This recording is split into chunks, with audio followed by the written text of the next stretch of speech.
station of Fox Sports. We are Fox Sports. We are MC.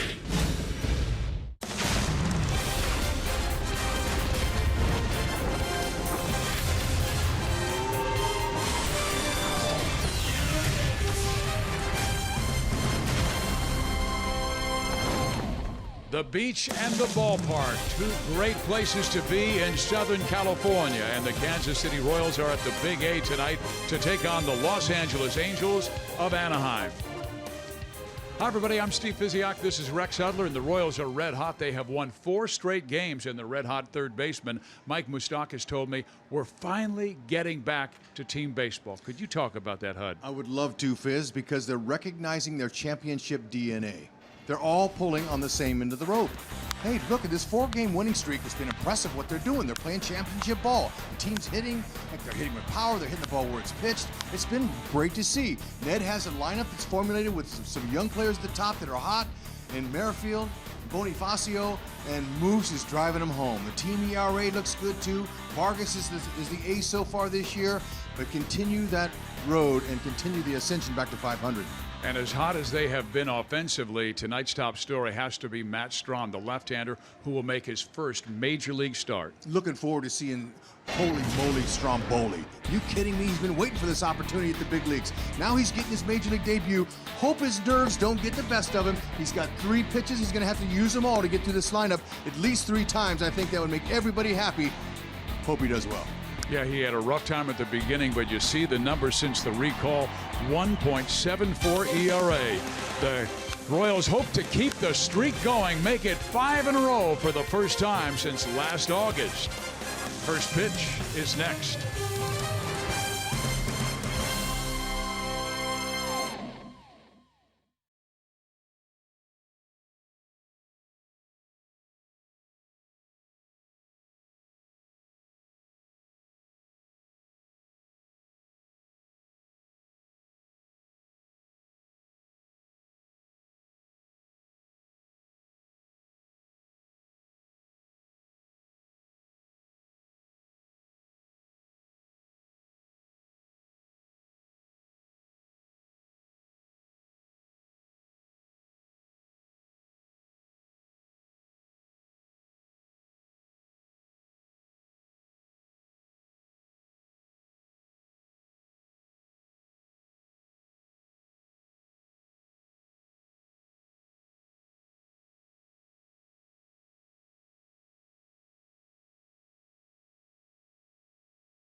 Academy Sports and Outdoors. For all, for less. Here at the Big A, Steve Physiok, Rex Hudler, Joel Goldberg. A warm afternoon. They had the June gloom in May, but in June it's beginning to heat up. 81 degrees tonight. Let's check out the lineup for Ned Yost. The Royals at 30-34. They've won 4 straight. Whit Merrifield will lead things off. Then Bonifacio, Lorenzo Cain, Eric Hosmer, Salvador Perez. And it seems like every single Royal has been hot. As we check out the Kia in the driver's seat, you can see the damage done by Kansas City's offense of late. Cain at 381 with 3 home runs. Hosmer hitting 429 the last 5 games. And then Salvador Perez at 400 with a couple of home runs. And Mike Moustakas, perhaps the hottest of all, 350 with 3 home runs. And they'll be facing a guy, Rex, Ricky Nolasco, who has allowed 19 home runs. That is tied for the second most in the major leagues. What perfect timing. I mean, our team is scalding hot right now, and they're leaving the yard with authority. And plenty of it. Now, Nolasco's had some trouble with his fastball. Okay, you see that fastball? He throws it 50% of the time. They're hitting 245 off of it, but still, 14 of those home runs are off that fastball. So I would expect him to throw more sliders, split fingers, and curves.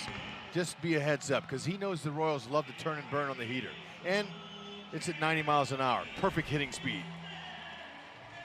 Martin Maldonado, he's a very good catch and throw guy. I mean, he can put the signals down too, but look, his strength, throwing guys out. It's got 32% this season. That's good. Excellent mark. Our home plate umpire is Fieldon Colbreth, who's the crew chief. C.B. Bucknor at first base, Mark Carlson at second, and Manny Gonzalez at third. Good crew here at the Big A for game 1 of this 4-game series. And they all get to do home plate because it's a 4-game series. It's their night. I got to talk to those guys before the game. As a matter of fact, tonight, Fizz, I went down there and went in there. Every time I go into the umpire's room, I learn something. Now, they don't have to let me in, but they do. And tonight is all about, I talked about the check swings and stuff like that, the replay, if they're happy with it. Anyway, it's fun, Fizz, and they're good guys. Well, Whit Merrifield was hot in San Francisco. He went 5 for 11 in the 2 games with a double and a bases clearing triple. Well, he's been raking no matter what. I mean, really, Fizz, overall, the big picture is you see the 292 average. Well, he's been very consistent. And Whitley, is in his last 30, he's hit 348. Very consistent.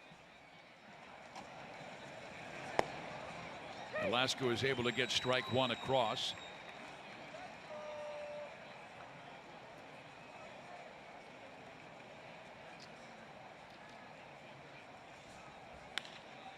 And that ball lined to left field, so Merrifield stays hot. That's now 8 hits in his last 19 times up over this 4-game win streak. I mentioned the fastball hitting speed from Nolasco is at 90, and that's good hitting speed. So he's going to have to be really careful with his location where he puts it, and like every pitcher, try to stay on the edges. And now facing Bonifacio, who hit a home run to dead center field at AT&T Park yesterday. He's driven in 6 runs the last 2 games, now 23 on the season.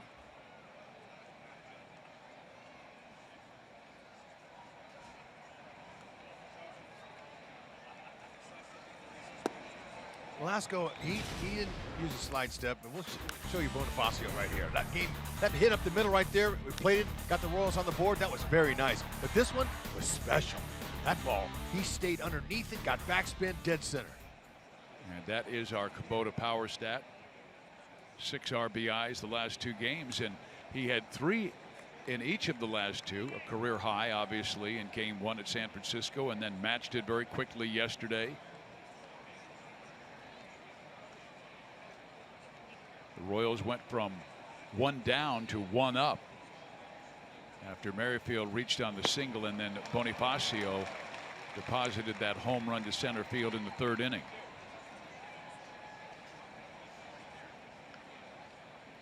Rusty Kuntz is over there in Merrifield's ear. at first base.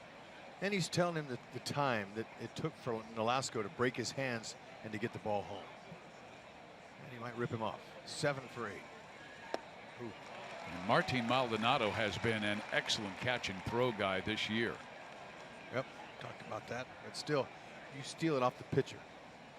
And Nolasco hasn't shown a slide step, and he's lifting his knee, and he's about 135, 140. And Whitley, if with any kind of jump, should be able to get it. Had to be a perfect throw to get him. To the right side, Cole Calhoun trots near the line to make the catch.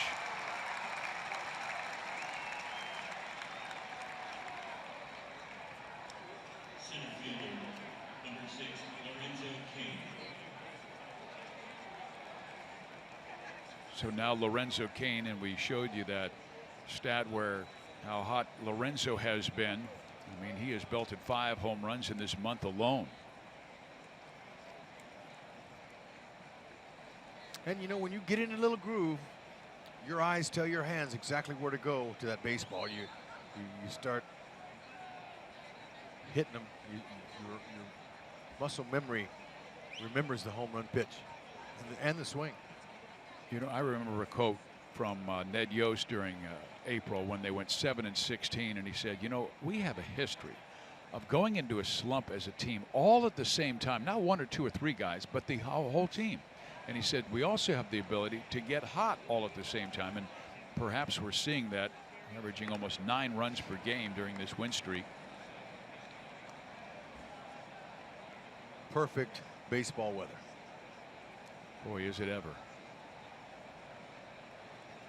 Remember this heat here, you know, in the evenings it almost gets cool.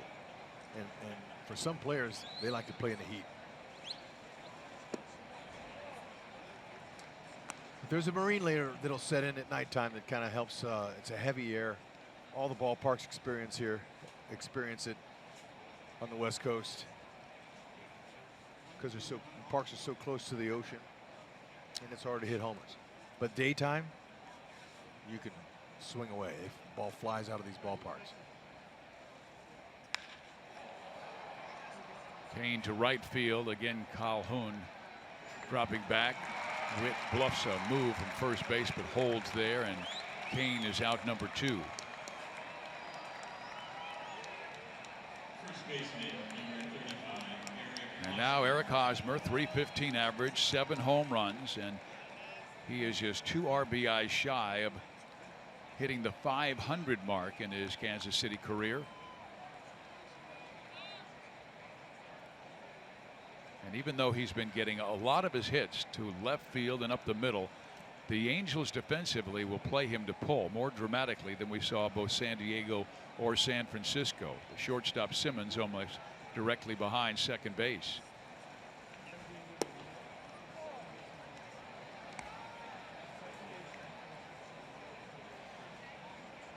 Yeah, you know, and that's a calculated risk, really. It's just a gamble. They look at the spray charts, what their scout has, and you know, they try to defend them the best way, but it doesn't always work. And Simmons just went on the 1-0 count from about 8 steps from the shortstop side of second base to the second base side of second base. And when we were back in Kansas City, Simmons told me he doesn't like these shifts. He really likes to play the game, the feel on a guy's bat swing, and Alcides Escobar said the same thing.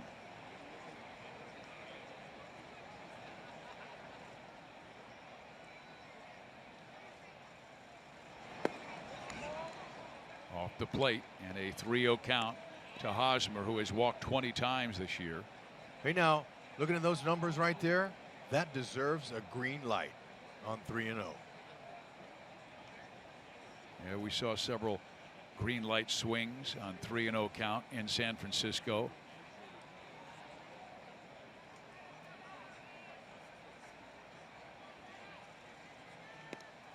And that ball will get away. Hosmer walks, and Witt will take second base on the base on balls. That's a bonus. He's hitting 315 Haas is, and when you get a walk and a knock in each game, average just goes up and can't go down. Yeah, the difference of 1 for 4 and 1 for 3 with a walk is a .250 batting average versus a .333 batting average. Believe it.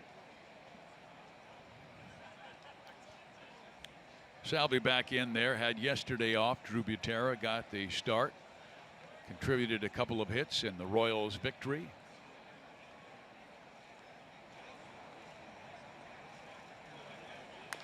Perez pulls it foul. Strike one. I got a feeling that Nolasco's not going to throw Salvi anything straight out over the plate. Road trip, it's been good for him and the team. Yeah, in the last start against San Francisco, Hud, he had a base hit to right field. He had a long fly out to right field. He had a line out to right field. And when they finally pitched him inside, he doubled to left.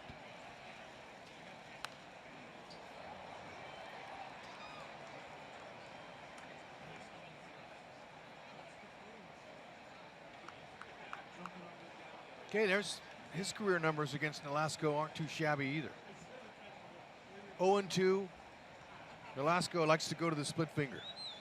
And there's also 4 doubles along with that home run. Heads up, he might try to sneak a piece of cheese by him. He did. And he strikes him out. Well, Matt Strahm making his first major league start. He's been coming out of the bullpen for Kansas City, but now gets back to what he likes doing.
.97 at that top spot. Overall hitting .263 because he's hitting just .180 in all the other spots. Calhoun hitting .236.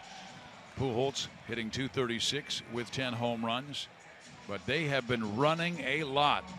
And Matt Strahm will make his first major league start. He's the 9th different Royal to make a start this year, which matches the total from all of last season.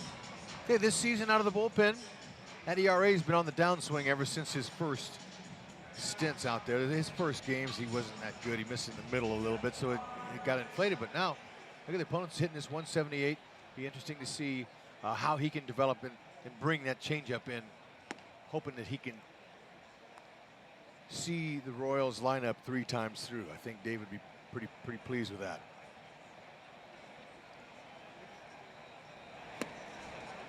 He's got a good fastball that ranges from about 93 to at times 96, 97 out of the bullpen, but he might show less velocity as a starter. We'll see. Yeah, he's got a good arm though, and arm angle's nice. Now this is going to be key for him the whole game. Now, he didn't get strike 1 here to Maben, but strike 1 and getting ahead of hitters is going to be important. He can keep his pitch count down, use the defense. Escobar gobbles it up and then throws out Maben by a half step. Forward around the horn Royals defense Salvador Perez, they got a good running game. You mentioned it, Fizz. They lead the league in steals at 61 bags. But Salvi, 16 pickoffs since the 12th, or it's 2012. Pretty good. Pitching coach Dave Island told me, he said, I want Matt Strom to just focus on one pitch, one batter, one inning at a time, not like set up a guy for second, third time through, just really attack down in the zone. Exactly. And you know that three-quarter arm angle he has, his curveball and slider, it looks almost the same, but it's an interesting arm angle that the hitters have to face at. Yeah, lefty's only batting 154 against him this year. Calhoun just 170 against southpaws, but 4 of his 10 homers. If you leave a mistake out there, he'll turn on it.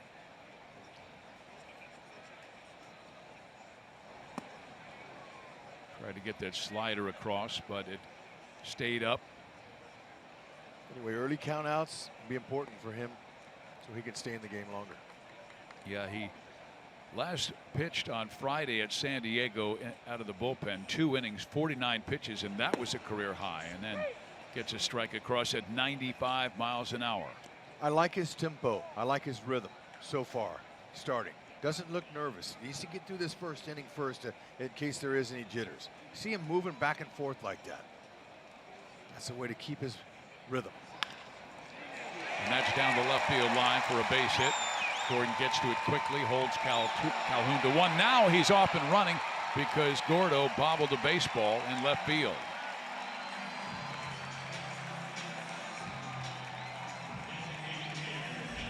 Calhoun, really good piece of hitting here. That ball's up and away. It's out over the plate. He just slapped it right by Moose. And shame on Alex for dropping this ball. Just kidding. He's allowed. Goes as a single and an error on the left fielder. Yep, his first of the year. He's allowed.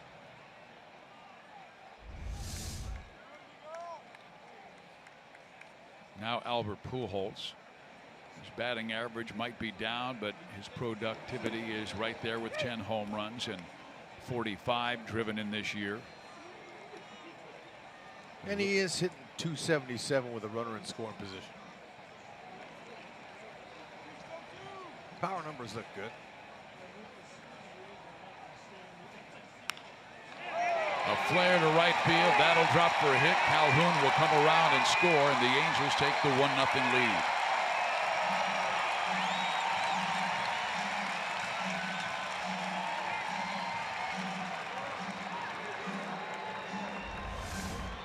Hey, looking for a ball, and he can handle it, and that ball's up. So far, Strom has been up with a lot of his pitches. He's not exactly down where Dave Island wants him.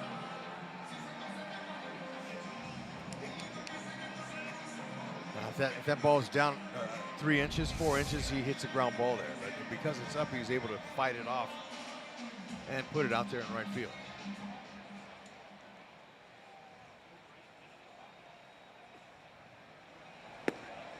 Now Yunel Escobar. He spent a long time in May on the disabled list because of a hamstring injury to the left ham, and hitting very well since coming back. 311, 5 doubles to raise that average to 276. You know, he can rake. He's hitting 415 off of southpaws this year. And Strom still leaving that fastball up. When he was so good last year, he'd be down with his fastball and then raise their vision when he wanted to. The high heater, ground ball short. They go second, 1, first base. That's a double play and ends the inning. But the Angels strike first with a single by Pujols.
in the first inning. And fans, tonight we are participating in the home run challenge.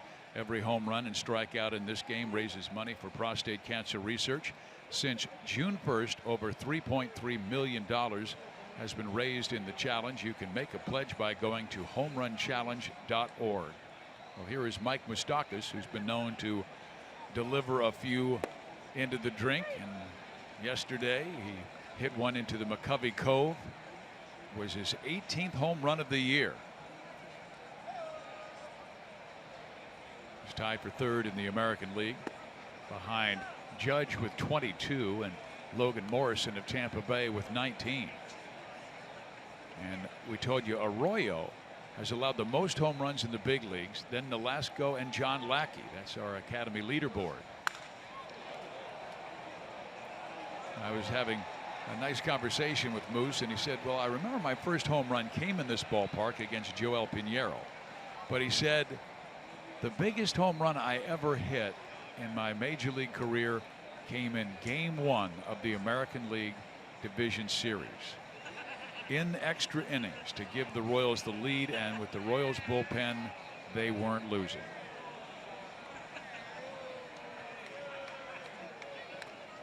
Foul back. But the ease of his swings, Rex, the ability to manipulate the bat with his hands so well has been extremely impressive here in June. Yeah, he's been the most consistent hitter all year. He's hadn't changed his stance one bit. He's just ready to rake. Pulls it to the right side. Crone will take it, and one out. Moose, he had that second pitch in last go. That ball was up and wouldn't call a strike, but I guarantee you Moose will be looking for that one next time up. Talked about the home runs he's given up. 12 home runs to right-handed hitters, 7 to left-handed hitters. Now Escobar, who had a very good series against the Giants, 5 for 10.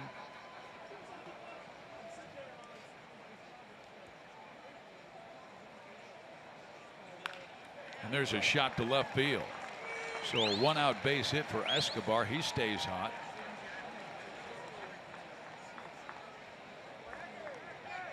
During this win streak, this is his 8th base hit. You know, those are fastballs elevated at 90 right down the middle. That ball's going to get hit hard, but look, I like what he's doing there. He's lifting it up and setting it down. He's keeping control. Got a nice little angle there to his hips.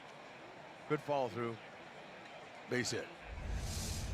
And now Brandon Moss, who was unable to start because the Royals playing in National League ballparks, so the DH not available. Brandon having to come off the bench and pinch hit. And he skies it in the air left side for Eric Young, who trots in to make the catch. 2 out.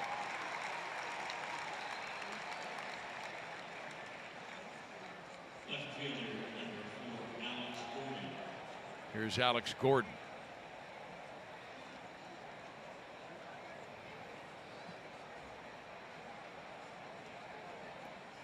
Two home runs, both in June.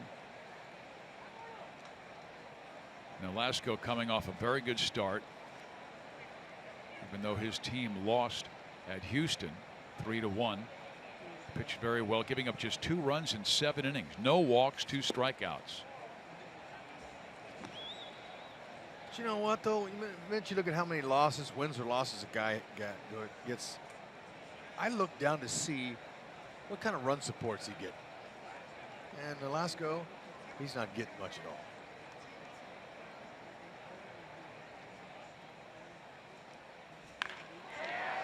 Gordon with a drive to right, and it's off the glove of Calhoun. Escobar races to third. They're going to send him home, and he will score the tying run. Nice job by Mike Jerschley, third base coach. He noticed that Calhoun dropped the ball. Once he picked it up, and it went over out of his glove on the initial contact with the ball in the glove, but then he went to pick it up. He picked it up and dropped it again, and that's all it took for Jerschley to wheel Escobar home. Topspin, if he gets underneath it, that's a homer, but it had topspin, so it was sinking fast. And you can see the break that Calhoun got on. He's an excellent outfielder, by the way. A little bit shocked to see he dropped that ball. So no RBI for Gordon because they've charged Cole Calhoun with an error. Yeah, how about that? Two of the best outfielders. Isn't that amazing? That both make errors early in this game. Calhoun's won a gold. Gordon's won 4, 5, and all of a sudden they make errors, and we've got a tie game. Here's Merrifield, and he knocks it pretty well to left field. And Eric Young won't reach this one. It hops the wall, but it will score Gordon because it's a ground rule double, and Alex was at second base. So the Royals take a 2-1 lead. Stay hot. I was talking with Whitley before the game about his approach to the Nolasco, how he's going to look. He says, you know what? I like to go to right field, and I'm thinking opposite field, but if he gives me a pitch, I'm going to try to pull it. And that was a breaking ball in the outer half, 82. So we had plenty of time to see it, and he stayed on it just off the end of the bat. If he barrels it, that's a homer. But he'll take the double with the ribby.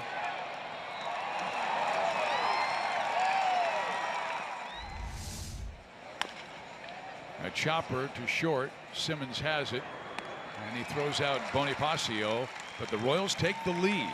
With 2 out, they get a double by Gordon, a double by Merrifield, 2-1 KC.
Top players, and let's take a look at the University of Kansas Health System injury report update. Mike Trout on the 10-day disabled list since May 29th because of a torn left thumb ligament. He had surgery, but he could return before the All-Star break or after. And they're also missing some top pitchers like Garrett Richard.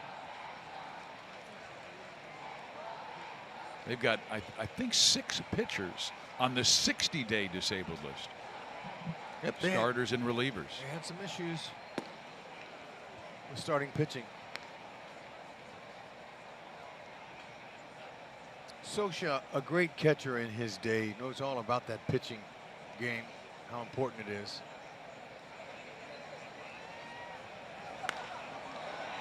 Simmons with a high fly ball to left. Gordon has it tracked, and he'll make the catch for out number 1. Let's go to Joel. All right, guys, down here by the Royals dugout, it was interesting watching Matt Strom come in today. A little bit more quiet, maybe more focused, knowing he was going to be starting this thing. Talking to Ned Yost about it, and yeah, they would love to see if maybe Strom has the kind of success that Duffy did moving over. Clearly the stuff is there, but what Ned said is the biggest real adjustment is just building up that pitch count. The fact that he went 49 pitches last time, career high for him in the major leagues, was a good thing. They think they can get him to 65 to 70, but he said really the biggest challenge is getting a guy up to 100. They know the stuff is there. They believe that he can do that. And hey, if somehow it does turn into a Danny Duffy type of situation, that obviously would be incredible. But I think back, guys, to Jeff Montgomery last year when Strom came up, he said he's got some of those moving body parts. like Chris Sale. We shall see. Yeah, he's got to have that ability to repeat his pitches, but also, as Dave Island told us, Rex, people don't realize how difficult it was to do what Danny Duffy did, to go from the bullpen to the starting rotation and have his kind of success. It ain't easy. No, it's not, Fizz. And I can tell you, though, that what's impressed Dave Island and Ned Yost about Strom is that he's not afraid. He's not nervous. He's got great mound presence. You got to have that out there. Well, he's been part of success in the past. He was part of a championship. He helped Neosho County Community College to the National Junior College World Championship, the World Series, and they won the title. That's a fastball in, and a one-out walk to C.J. Cron. All right, watching Strom in his major league start, his first one. He's not going from the stretch. He's going from the windup. This is him from the stretch out of the bullpen, and that's just simplify. Simplify, eliminate some moving parts, keep the mechanics simple. There he is. Now he's back in the stretch because there's a runner on first base, but we'll show you his full windup when there's nobody on. It's a little bit similar to his stretch, but just a little bit different. Fastball in there, strike one.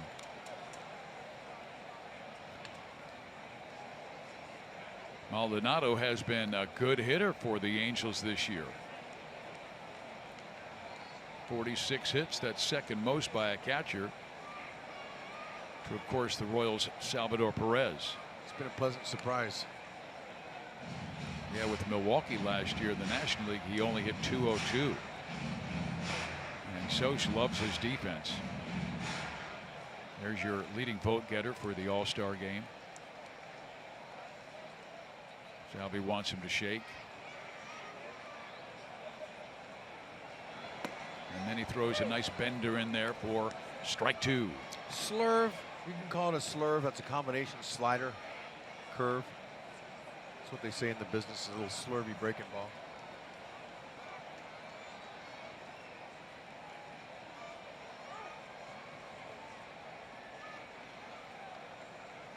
You know, Hud, I was taking a look at a little bit of Strom's background and winning that championship with Neosho County.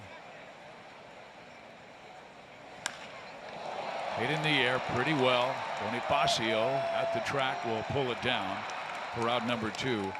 And then I recalled that I was looking at the Royals draft, and the third player they chose this year, Evan Steele. He was part of a championship for his junior college, Chipolo, named pitcher of the tournament. And he's a left-hander, and hopefully we'll get Evan Steele signed soon. And good draft. the Royals drafted Strom in the 21st round. Excellent draft. Lonnie Goldberg, nice job, all you guys. Bunch of them out there on the trail looking for the next Hosmer, Salvi, and Moose. Locane, Esky, Gordon. They all were young once. But Strom had that brilliant sophomore season at Neosho, striking out 129 batters in 99 innings, and offered a full ride by Nebraska. And the coach of Nebraska is from his hometown. Now, Strom grew up in West Fargo, but ain't that far from Fargo, and that's where Darren Erstad is from.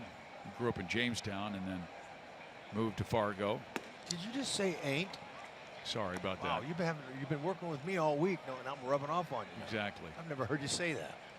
But Matt told me, he said the most difficult phone call he's ever had to make was to call Darren Erstad and say, you know what, I wanted to go to Nebraska and play for you, but the Royals made me a good deal. I'm going to be a Kansas City Royal.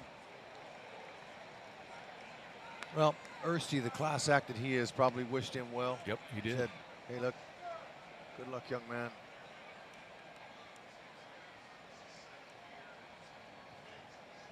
Now Strom looking for his first strikeout of the night.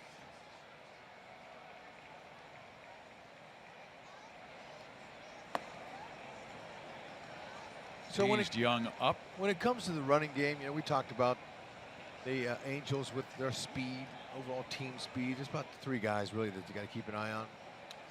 But I asked Dave Island about that today. He said, you know what, we're not going to worry about base running. That's the first thing that gets you in trouble when you're a pitcher and you're worried about guys stealing. Forget about that. Let Salvi take care of it. Good pitch.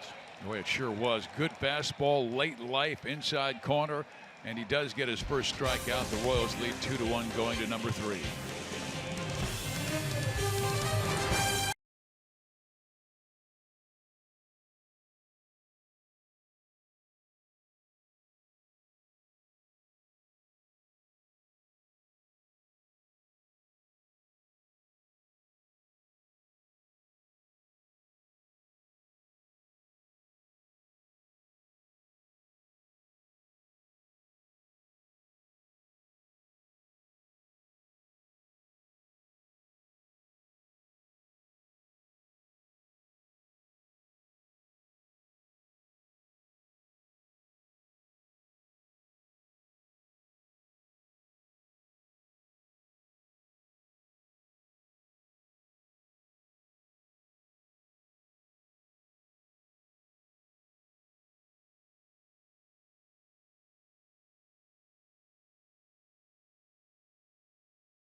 Back of Cleveland, and Cleveland won big today as Lonnie Chisenhall had a pinch hit 3-run home run and a 2-run single. Cleveland won 12-5 over the Dodgers, who are one of the forces in the National League. The Royals want to keep pace right now. 4.5 games back. And Kane with a drive. Oh! And Kane has done it again. Raising Kane here at the Big A. Oh, man. That ball looked like a line drive that was going to hit the outfield wall for sure, but man, was that stepped on. I was shocked to see it leave the yard. Woo-wee. Talk about a liner. That's a frozen rope. A blue darter. Call it what you want, but it took 2 seconds to leave the yard. Oh, you can't barrel it. The lean back low Kane is at it again. Oh, that was nice. 3 seconds. Weeks worth of Goldberg's laundry, believe it. Oh, low Kane. That was sweet.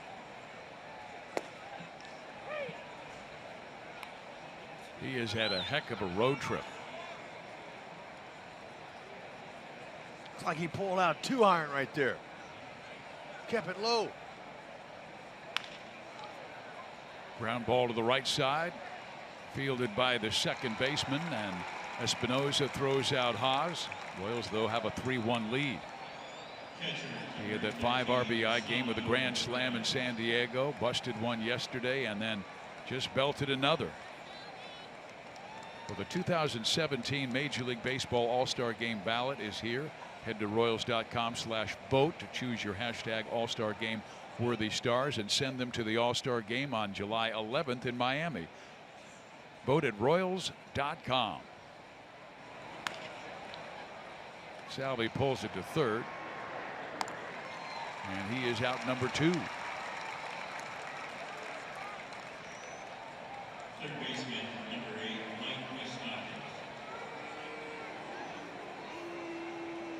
Mike Moustakas grounded out to first base his first time up, and you said there was a pitch that was thrown by Nolasco that you thought Mike might put in the back of his mind and go, okay, if he throws me that again, I got to be ready. That's exactly right. It's that 90-mile-an-hour mistake right down the middle of the plate. Be ready. He took it last time up. A little bit up there. You see just how Moose is going back to come forward. I love his hands. Watch him. A little small movement. That's all you want. But watch his hands. He'll take them back before he swings. See, he's going back right there. You go back to go forward. It's like getting the trigger ready. Pull it. It's like a bow and arrow. You know, when you draw the bow back to go forward. Same thing. Same concept. You get a little power. Well, he is working Moustakas very carefully and now has a 3-0 count. But you have Escobar, who has 6 hits in his last 11 times up. Just about everybody's been hot. He's a little nervous about Moose's power. Ooh. And Moose got the green light and missed that fastball.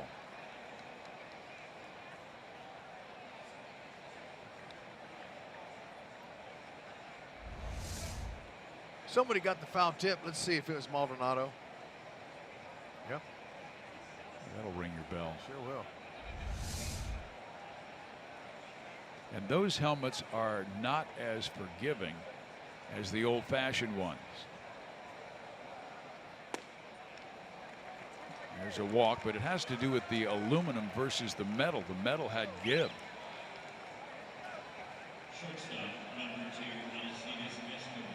Second walk by Nolasco, who didn't walk a batter in his last start against the Houston Astros.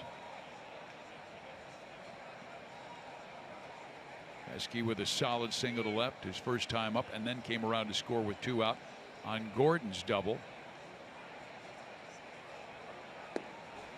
Breaking ball, strike 1.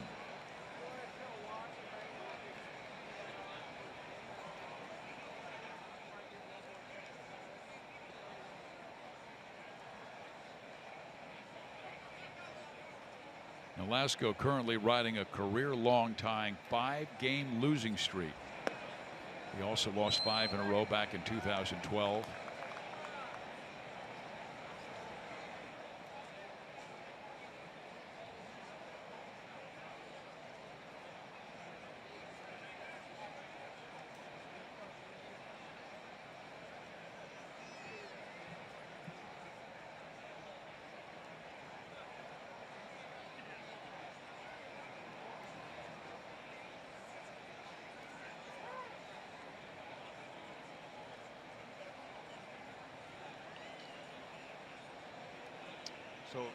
So far here through 39 pitches, I thought that Nolasco would be throwing more breaking balls tonight because the Royals love the heater, and I was wrong. He's thrown 63% fastballs, 28% sliders.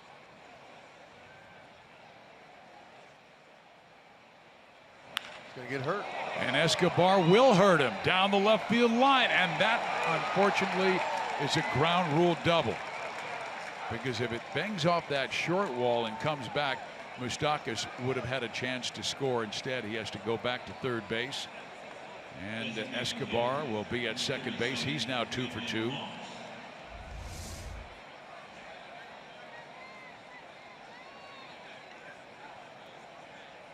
Out over the plate, not very hard. Escobar's on his way up now. I love it. Slow climb for Esky. 199 now. Just almost the Mendoza mark. No looking back.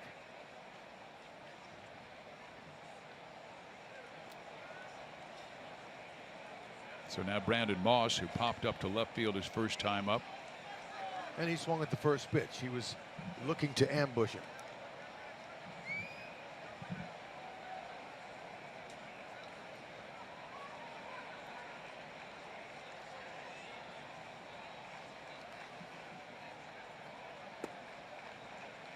Off speed, ball 1.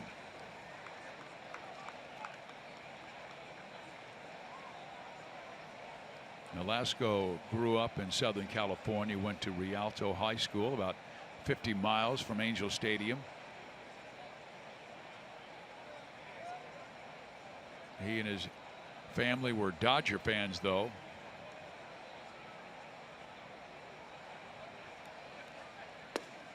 Brandon swings and misses at another off-speed pitch. Count evens, 1 ball and 1 strike. He's had just 1 at-bat in a week. His last start was a week ago. Hard to stay fresh, but maybe he can run into one. Ooh, nice swing. And that was the first fastball he saw in this at-bat facing Nolasco. So Maldonado trots out for a talk. And I was reading a little bit about Ricky Nolasco. His dad Emilio was a big Dodger fan after moving from Mexico to Southern California in '71, and his dad named him after Rick Monday.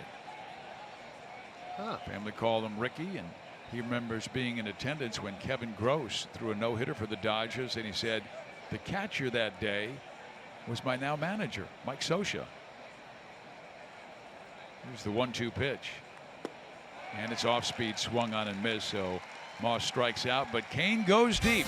Number 8 this year, and most of them in the beautiful month of June. Low Kane lead back.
City is brought to you by Missouri Lottery. Every ticket played gives back to Missouri schools, so play it forward with the Missouri Lottery. By Menards, save big money at Menards on all your home improvement needs. And by Chevy Silverado, the most dependable, longest lasting full-size pickups on the road. Find yours at your local Mid-America Chevy dealer. Matt Strom's first pitch of the 3rd inning to Danny Espinosa is swung on and missed. Strike 1. Well, Lorenzo Cain with 6 home runs since June 3rd. Less than 2 weeks.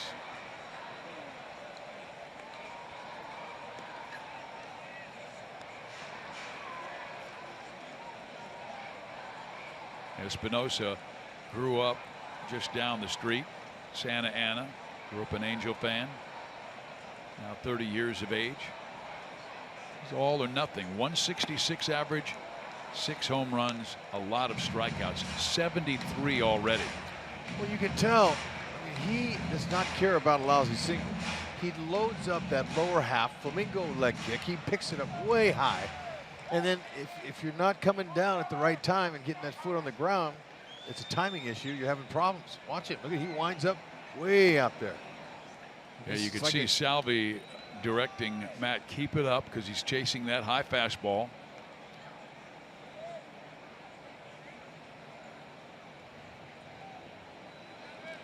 Salvi wants to stay with the heater. Oh man, where'd that miss? Good inside fastball.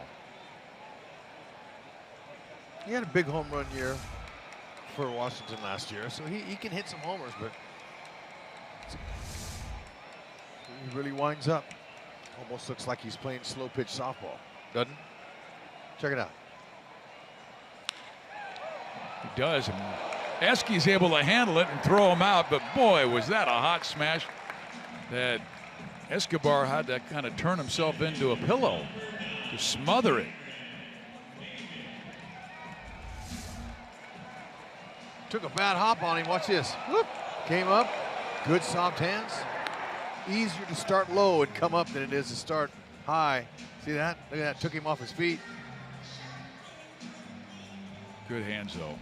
Believe it.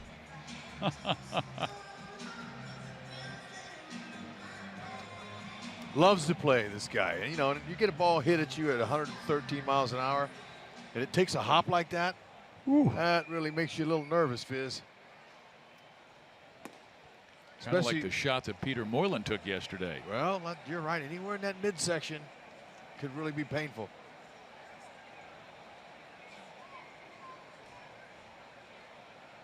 Here's Maben, who grounded out his first time up.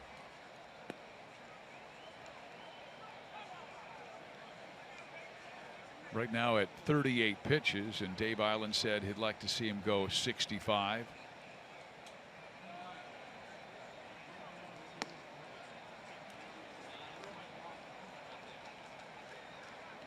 Now Strahm throws a fastball, slider, curve, and he has a good changeup, but he did not throw it as a relief pitcher. That ball down the line and run down by Alex Gordon. Royals continue their series with the Angels this weekend on Fox Sports Kansas City and Fox. Tomorrow night is here on Fox Sports Kansas City. Coverage starts at 8:30. Saturday's game is on Fox beginning at 7, and Sunday is back here on Fox Sports Kansas City at 2:30 local time. All of the games are also streaming on Fox Sports Go, and when I say local, I mean Kansas City time. Calhoun singled his first time up, went to second on the error by Gordon, and then scored on Pujols' single. First pitch, slider, strike one. Calhoun's really been hot in the month of June, hitting over 360, 5 home runs. He's driven in 14.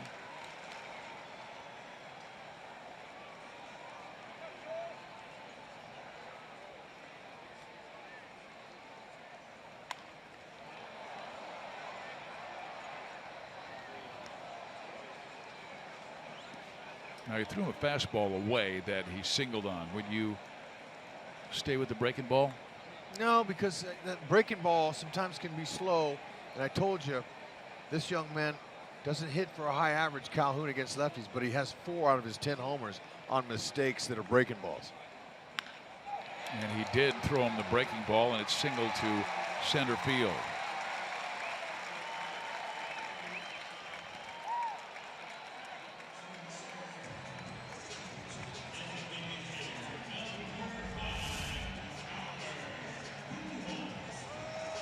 Breaking ball right there in the middle. Yeah, when you're ahead 0-2, you want to finish off the plate and down, maybe even in the dirt. Yep. Didn't hurt him. 2 outs. Well, here is Pujols. He hit a magical home run on June 3rd against Minnesota. Irvin Santana threw him a pitch that was catching too much of the plate, and Pujols hit home run number 600 in his great career. He's now 40 years old. 37, I beg your pardon. 601 now after he belted number 600 back on June 3rd. He has 10 on the season.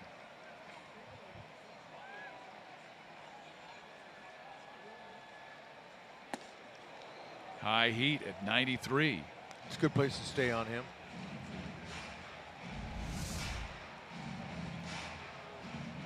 He's a little bit behind that one.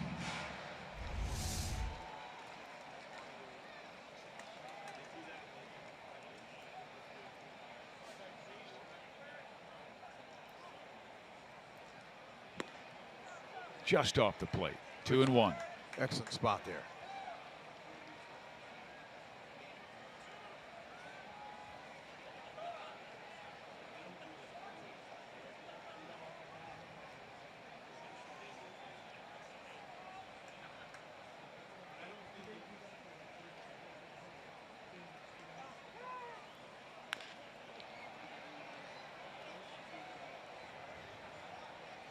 Must have been Salvi that called time, because Albert was locked in, ready to hit.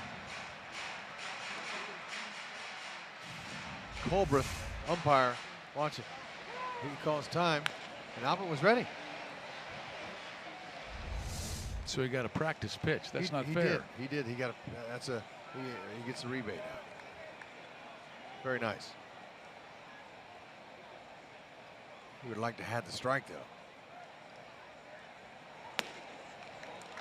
And regardless of what happens, this has to be a special moment. Matt Strom, I was talking to him last year when he got called up, and he was telling me when he showed up at Neosho County Community College, he weighed 150 pounds, and he wasn't sure if he'd ever be able to pitch in the big leagues, and now he's going up against a guy with 600 home runs.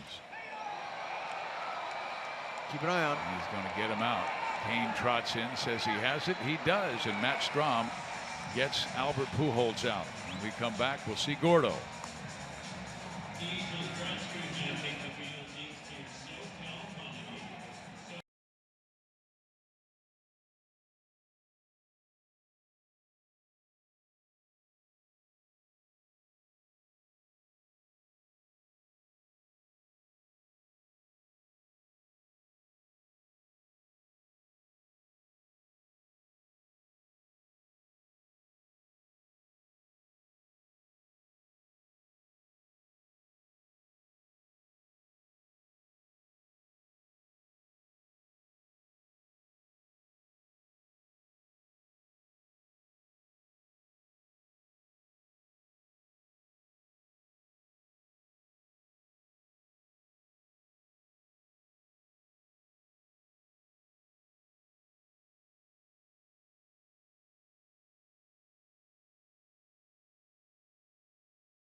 Angels, seen a lot of players over the year play for both of these franchises. So our sprint trivia question, you guys can do this.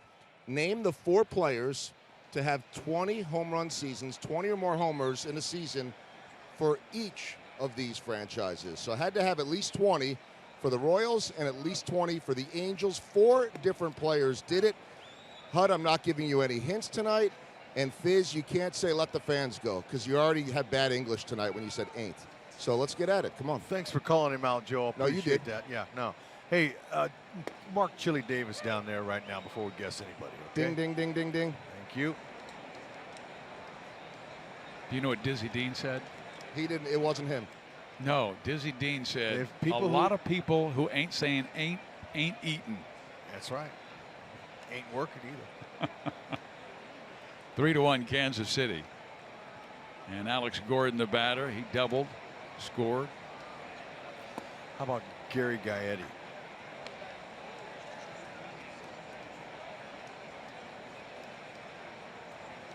Nope.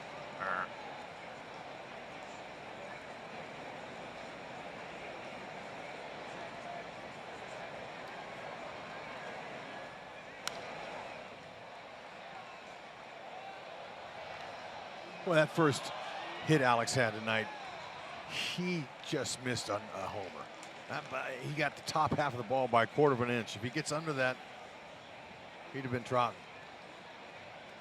Looking so much better with that bat flat on his shoulder. See that? That's an adjustment.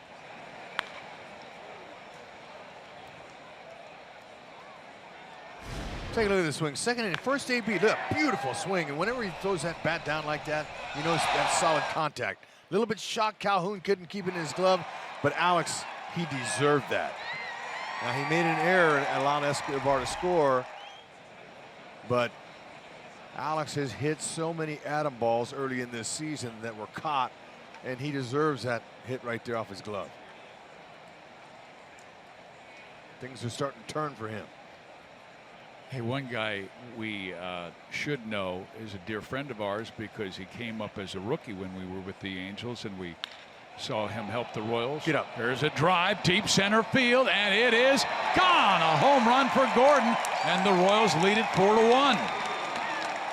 That's right. Make the adjustments until something works. I love that fist pound that he just gave Jershely. Royals fans love to see their guy getting going. Alex Gordon starts hitting, watch out. This lineup is going to be on fire. Dead center. Flattened his bat, staying through the ball. Oh, that's just like his swing before that. It almost hit a homer. For that little adjustment. Oh, so nice to see for him. That's 14 home runs now in the last 5 games. Wow. But I was just going to mention Kendrys Morales. What about him? About the trivia question. Kendrys Morales. Oh, there you go. Ding, ding, ding. There you go. Ding, ding, ding. Uh-huh. Royals after a ring, ring, ring.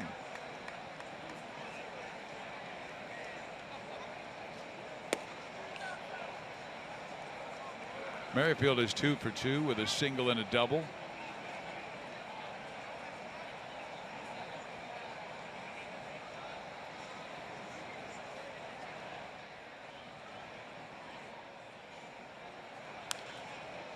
And then he fouls it off the right side. Count stay right now at 2 balls and 2 strikes.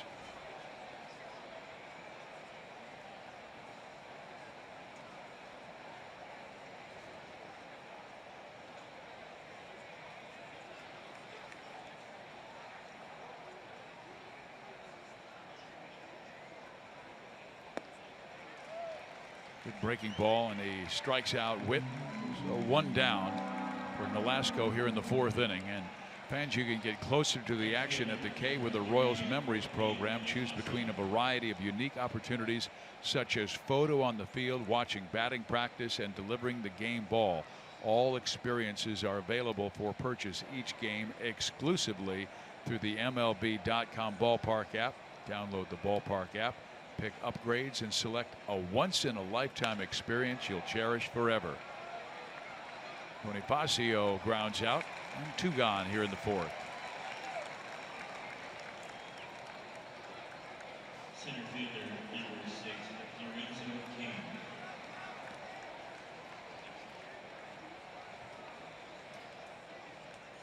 Kane hit a line drive home run into the rock pile last time up. That's right. You brought Dizzy Dean's name up. I'm going to use another one of his terms on a hit like that. What he called a blue darter. Right off the rock pile. That was put in when they redesigned the ballpark. Disney owned the team and gave a little of the Disneyland flavor, which is just a few miles from here. Kane with a nice ground ball right at Simmons. He'll throw him out, but another run for KC on a home run by Alex Gordon. It's 4-1 Royals. That easy?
4th inning. How about Strom? Man, he's hanging in there, but I tell you, you get double plays like that, that saves your pitch count, and that's exactly what he's on. A pitch count, probably on 65, 70 pitches, looking good. Since the Stromboli, way to Royals work it. made a McDouble play in tonight's game, McDouble sandwiches are only $1 tomorrow. The McDouble play all season long at participating McDonald's in the greater Kansas City, St. Joseph, and Lawrence locations. 4-1 Royals. One time they were trailing 1-0. And there is a fly ball to center field. Kane tracks it. And about 15 feet from the warning track, he'll make the catch. And Escobar is out.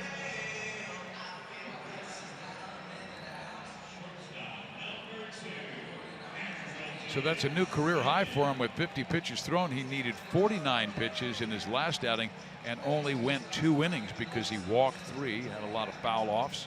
No, he's getting early count outs. He's throwing strikes. Look at him.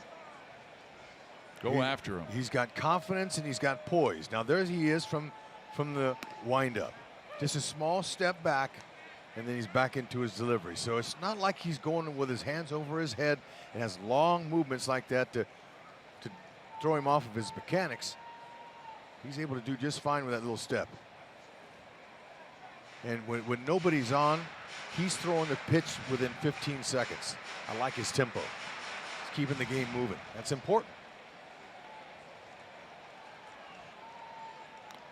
Simmons with a mighty swing and misses. He only had 4 home runs last year. He has 7 already this year.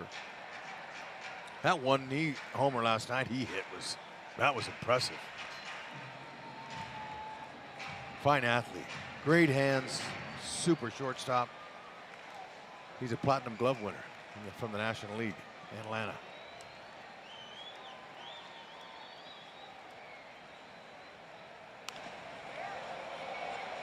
It's a good job.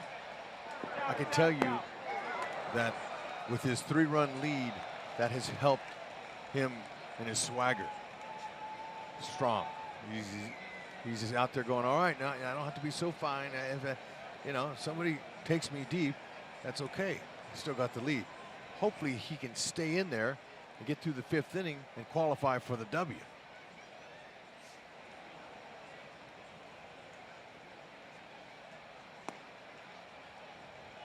Again tried that slider in on Simmons, but he takes it. 2-2 count. Strom has walked just 1.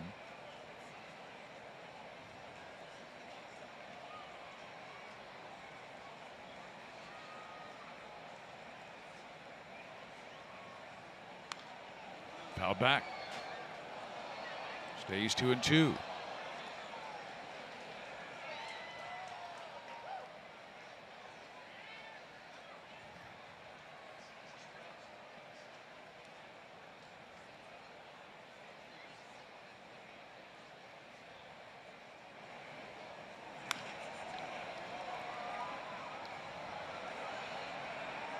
Bonifacio right on that line will take care of Simmons, and like you talked about, Strom really challenging them, getting ahead, putting them on the defensive. He's gone 3 2/3 innings.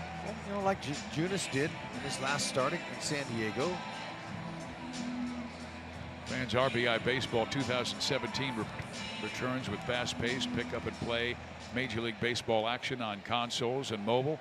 RBI Baseball is packed with your favorite teams, players, ballparks, and more. And you can learn more at RBIGame.com and get RBI Baseball today for Xbox One and PlayStation 4. C.J. Cron, the batter, he walked his first time. And hits one right to Escobar. And this is going to be a nice, tidy 1-2-3 inning. So 4 solid innings for Strom. And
further so you can.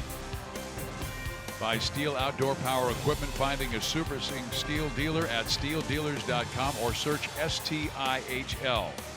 And by Dodge. Test drive a Dodge Challenger or Charger at the Dodge Drive and Discover sales event going on now. Here at the Big A, the Royals with a 4-1 lead. Good to see that young man pitch with the economy that Dave Island wanted to see him throw. He's just a little bit over 50 pitches, and Dave said he could go 65, possibly 70. Yeah, and you know, Fizz, it's a young man taking advantage of an opportunity. Got two starting pitchers out of the rotation. They're looking desperately for somebody to fill it up, and he's taking advantage of it. Nice play by Crone, underhands to the pitcher covering, and 1 out.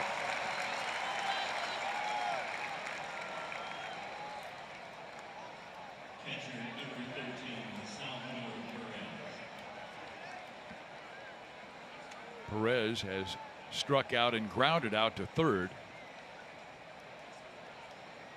He came in with a 7-game hit streak, 12 hits in his previous 27 times up, including a couple of home runs. And he definitely is all-star worthy. And the leading vote getter of all American League catchers, over 1 million votes for Perez. Brian McCann of Houston, very deserving as well. He has jumped in front of Wellington Castillo, who had second place last week until McCann got the necessary votes to move into the number 2 spot. And fans, you really need to go online in Kansas City to vote him in, because Houston, they've got their fans and they're marketing them with a first place team, trying to get McCann over Salvi. Let's get Salvi in there again. And Haas too. Haas should be in there. All right. Yonder Alonso is having a fine year for the Oakland A's and was the leading vote getter last week at first base, with Miguel Cabrera right behind.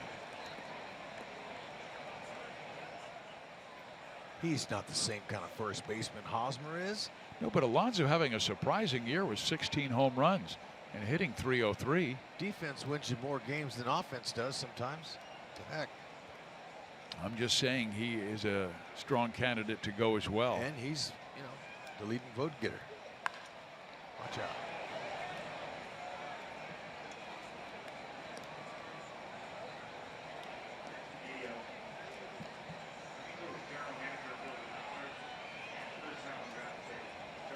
Kansas City with a 4-1 lead. They belted 2 home runs tonight, one by Kane, one by Gordon. And Perez flips it foul.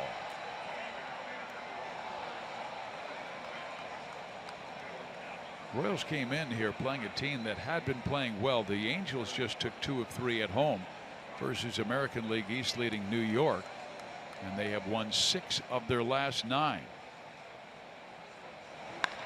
That ball shot down the line. Fair It's ball. a fair ball. That's right.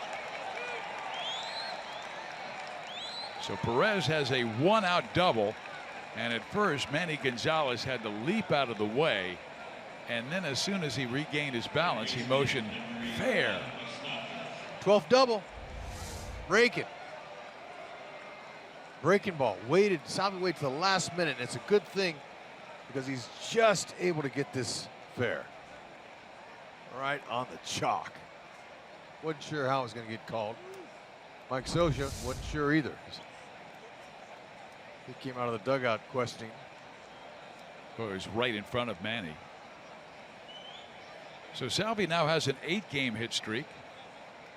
And the batter is Mike Moustakas. Walked his last time up. Okay, just the way Moose is taking pitches, you can tell. He is locked in. He is seeing the ball extremely well. He's not jumping. He's real calm. He's dangerous right now.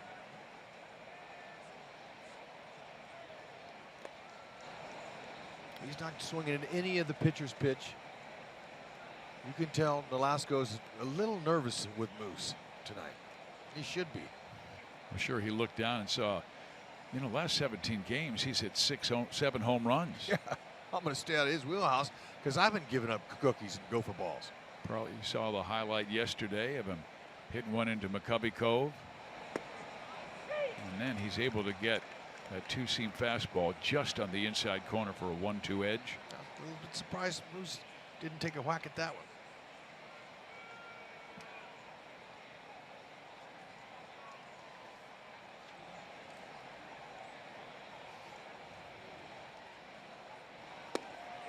And then Mike swings and misses at the breaking ball and strikes out. 4th strikeout for Nolasco.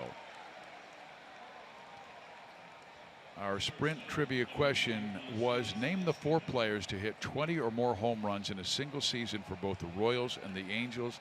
We got 3 of them: Morales, Chili Davis, Jose Guillen, but we failed to get.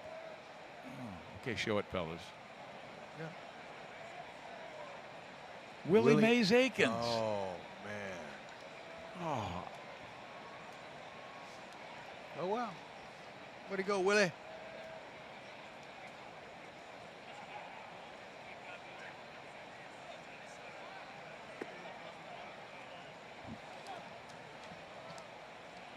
Escobar is 2 for 2.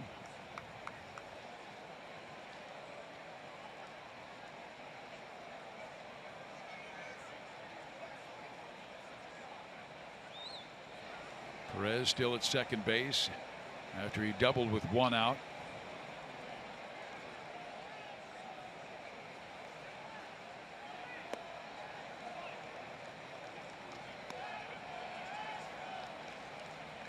Esky sitting at 199.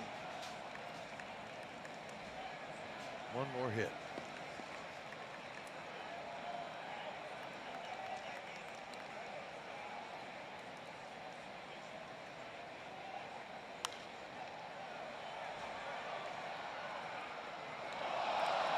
Somebody in the upper deck had that foul ball in their hands and dropped it right into the club level.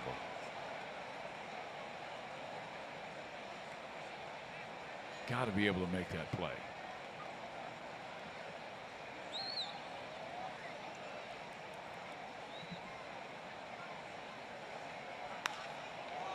In the air, right side, either Calhoun or Maben, and it's Calhoun to make the catch. The Royals are done in the 5th. Matt Strom coming out for the bottom of number 5.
Inning, and a reminder, fans, the U.S. Open is on the Fox family of networks, and Ricky Fowler shot 7 under 65 today and has the first round lead, and it's taking place in Erin, Wisconsin.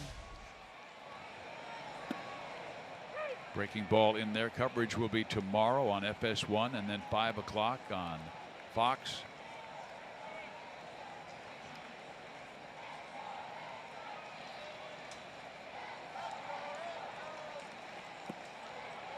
Swing and a miss and a good breaking ball. He has both a curve and slider, and it was the slider that Dave wanted to work with him because he had a tough time getting left-handers out last year more than he did right-handers. Yeah, if the ball is a bigger break and it's loopier, the hitter could see it longer, the left-handed batter. Look at that. Great pitch by Matt. And he strikes him out.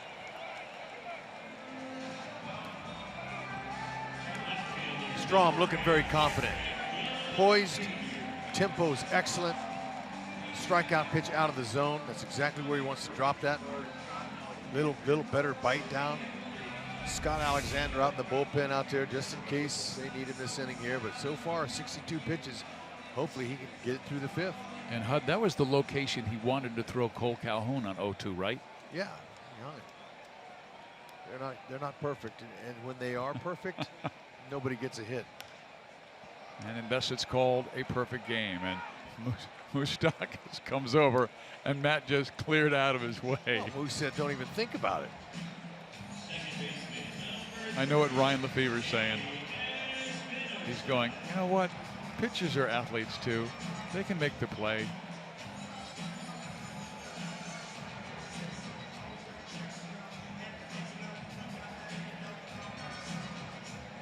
So 2 quick outs here in the 5th inning. That's exactly what Dave Island wanted him to do. And now he faces the number 9 batter, Danny Espinosa. He worked Espinosa up early with fastballs. And then when he came down, Danny smoked one to the shortstop Escobar, who was able to make the play. And then he raised the eye level after throwing a seed for the first pitch at the knees and gets a swing and a miss for strike 2. West Fargo, North Dakota, a little excited about this young man, the way he has pitched. West Fargo, where blizzards are more prevalent than baseball. This guy has blown it by him. And then he goes breaking ball, fouled off.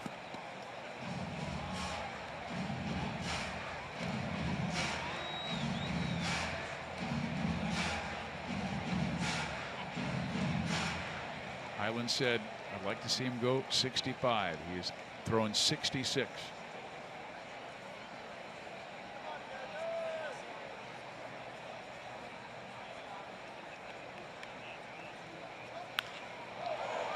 That's down the left field line into the corner, and it is gone. A home run for Danny Espinosa.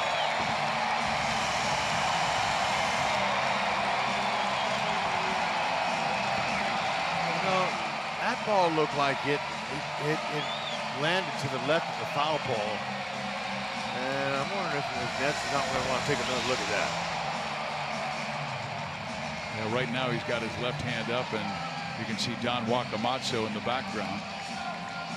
Yeah, he's going to say something about that because he's now. Yeah, now Phil Colbert, the home plate umpire, he's going there and he's having a little meeting. See, make sure everybody saw that. Oh now. my! Yeah, it looked to me like. Yeah, oh my! That missed. So let's see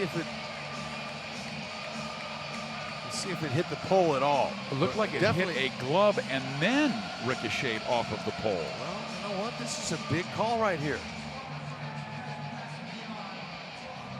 It missed the pole. It hit somebody's glove probably. Right, exactly. They'll have to replay it.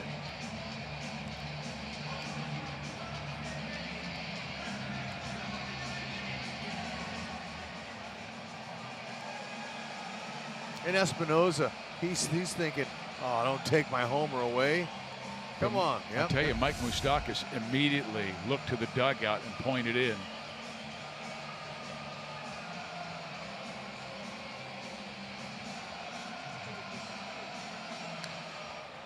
Yeah, it doesn't hurt. You got replay. Look at it.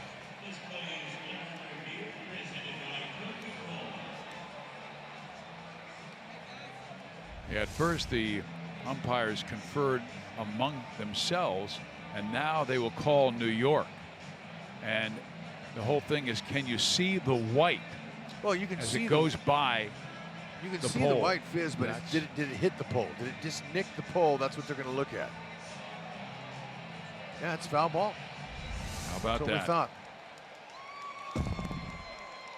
So Strom breathes a sigh of relief. Take that run off the board, please. Thank you. So does his parents and his wife watching this game. 4-1. Kansas City still has the lead. Matt trying to go 5. And he has Espinosa down in the count 0-2, and he just threw him a breaking ball that hung. And I think he may come back with the heater right here. Now punch him out. Yeah, fastball blew it by him. So the home run is taken away from the Angels. It's a foul ball, and Strom strikes him out. Holy moly, Stromboli! You were awesome.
Strom goes from the bullpen to the hill to start and gives his club 5 innings of 1-run baseball. I mean, you couldn't ask for anything better. The 1 run, oh, no, didn't quite get it. Brandon Moss forces Calhoun back towards the warning track. The 1 run that the Angels got was not an earned run because Alex Gordon made his first error of the year and left. Good line. Only 1 walk and 3 strikeouts. He walked 3 in his last outing as a reliever in 2 innings, but it seemed like after that first inning, he got confident. I'm gonna give him a star. Start. Yeah. Pitch it free and easy. Yeah, Fizz, you could tell his tempo. He looked confident. You know, that first inning, usually he's gonna have some jitters, and especially since they told him that he was gonna be a starter, he had 2 or 3 days to get prepared, and he passed the test. Excellent job.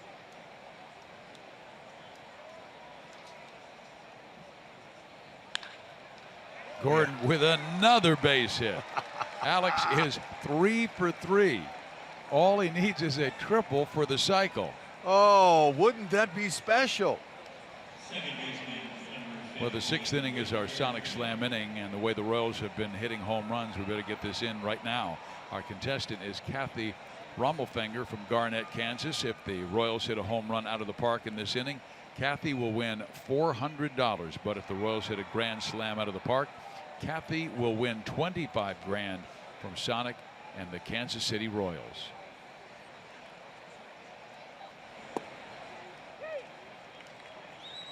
Alex, he's 1 hit away from the cycle, but 4 for 4 would put him over 200. And this is a tough park to hit triples at. Best spot is the right field line. Well, we'll talk about that later. We still have some batters to go before he comes back up again. You're always thinking ahead of yourself. Whitley, all Whitley needed was a lousy single, and he would have hit for the cycle.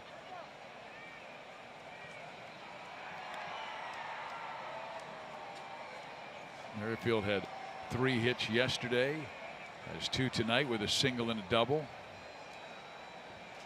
Had 2 hits and Game 1 victory against San Francisco, including a bases clearing triple.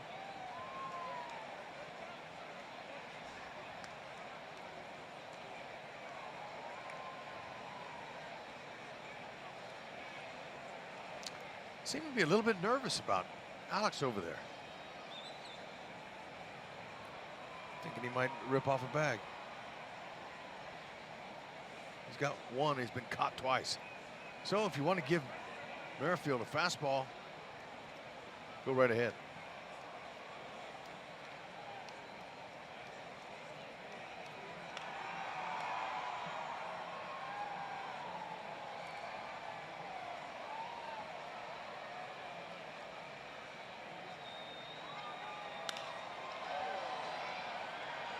It stays up for Calhoun, and back to first base, Alex Gordon.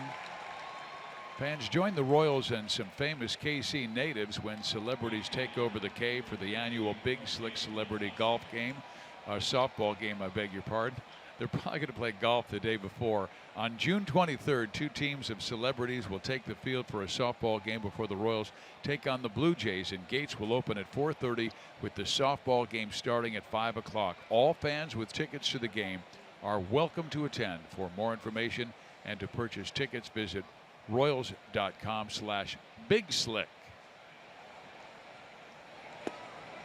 Good breaking ball for strike 1 to Bonifacio. The Royals with 4 runs on 9 hits. They belted 2 more home runs. The Angels with 1 run on 3 hits. Bonifacio was telling me before the game that when he went in his first major league slump here a couple weeks ago and he struck out 6 or 7 times, I said, what are you doing different right now? And he says, I'm being a little bit more selective, but I'm not trying to hit a 10-run homer. He says, I just want to get a base hit. I was swinging too hard. Sometimes, you know, that home run ball gets in the back of a hitter's mind, and he's looking to juice it every time he goes up there.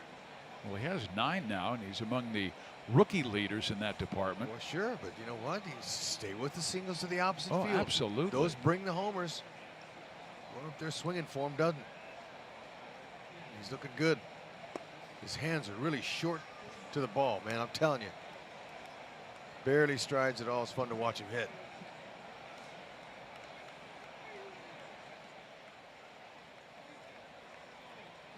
Shorter to the ball means more power. Long swings don't generate power, they generate strikeouts. To third, and they get the forced. The inning is over for Kansas City. Bottom 6 we go. Royals lead it.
Great moment at Nationals Park in Washington, D.C., the 57th annual congressional baseball game. They do this every year, Democrats against Republicans, and of course there was that awful shooting yesterday, and Majority Whip Steve Scalise still remaining in critical condition. Capitol Policeman David Bailey, who saved lives yesterday, threw out the first pitch. There were chants from the nearly 20,000 fans of USA throughout the night. The Democrats won the game 11-2. That really didn't matter. The trophy, I'm told, was gifted to Scalise. Great moment of unity in the nation's capital, and nearly double the attendance of last year in that game that raises money for charity. Great story, Joel. Thank you very much. And now Scott Alexander takes over for the Royals after Matt Strom worked 5 wonderful innings. Gave up 3 hits, 1 run, no, it was not earned, 1 walk and 3 strikeouts. And this is our Chevy call to the bullpen. And Alexander has been flat brilliant when he's been healthy this year. That ball eats up with Merrifield. Sure did. You never know. It looks like we've seen some funny hops out there tonight. One with Escobar. Now that one was a hot smash and the toughest ball you could get. If that ball hits 5 feet in front of you, that's no man's land. That's a hit all the way. Having been there myself, I can tell you, they're going to give him an error. Look, an official score. I like to see him make that play. Well, huh? That's not fair. Well, look, he's doing the best job he can. That ball ate him up. I know. It was hit about 113, maybe more. Yeah, well, I'm with you. Well, Alexander's got that good sinker. All he needs is another ground ball, and the Royals can turn their second double play of the evening. Sorry, I got a little angry at the official score, but look, those are hard balls to get. Just say you're sorry and move on. All right, sorry, I blew up. Toyota League leaders, the Angels have the most steals, and Maben is 20 for 21 this year. So a real challenge for both Alexander and Salvador Perez. You hit a ball that hard off a guy 5 feet in front of you, where you never know which way it's going to hit or which way it's going to bounce. 100+ miles an hour, the ball coming at you, and you can't get a hit on that.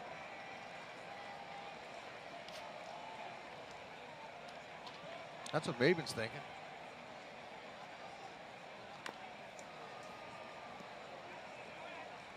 Salvador not concerned about the runners. He's treating them like any other team. He gets any kind of pitch he can handle, he'll throw a good one out over there for Esky to tag. I asked him about the running game today. He said, no problemo. We'll take care of him.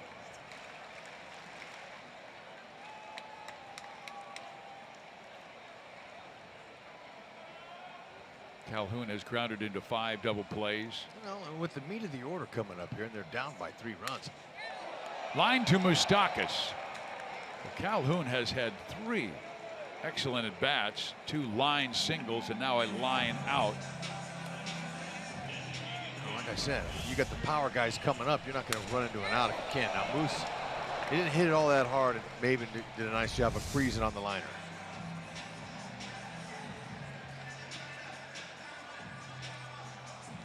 Pujols has hit into 9 double plays this year.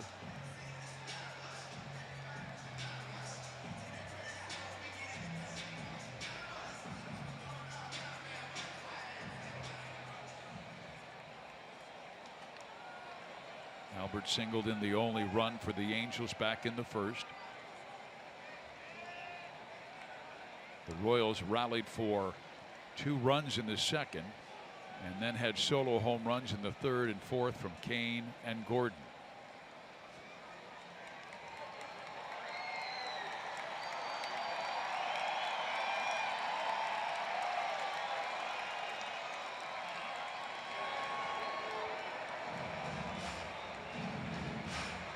Now, we know that Strom was excited about his major league outing. First start ever.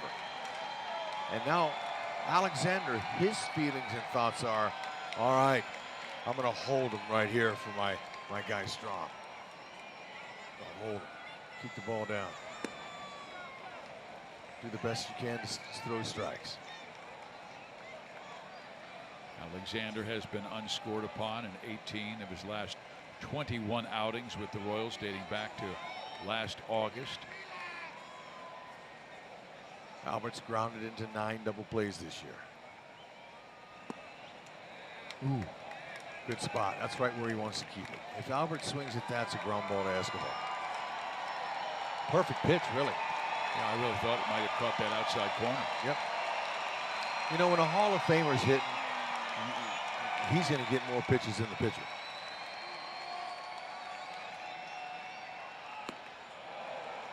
And then Scott stays with the sinker. Alexander and sinker ball are important to keep the ball moving, just like Strom. Good tempo. He doesn't even leave the mound. He throws the pitch and gets right back up on the slab. Step off move. Almost got him. Good move. Haven't seen Alexander use that.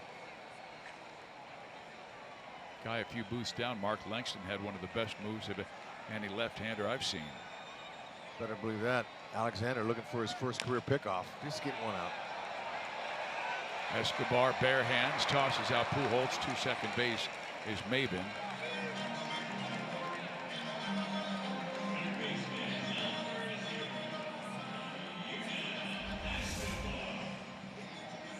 Sinker down, warm burner.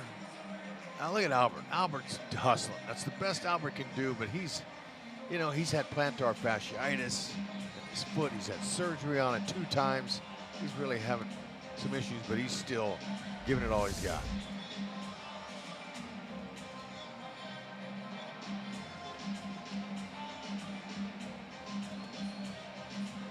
So a fast man in scoring position. Salvador Perez just went out for a visit with Alexander and how he wants to work Escobar. And Escobar, we told you, since coming off the disabled list with that left hamstring injury, has hit the ball well, but he is 0 for 2 today, grounding into a double play and flying out to center field.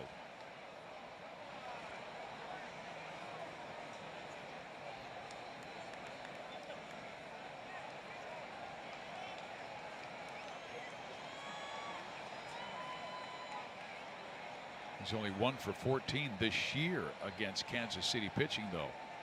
And that was after he tore up the Royals last year with 12 hits and 26 times up, including a game in late July where he went 5 for 5.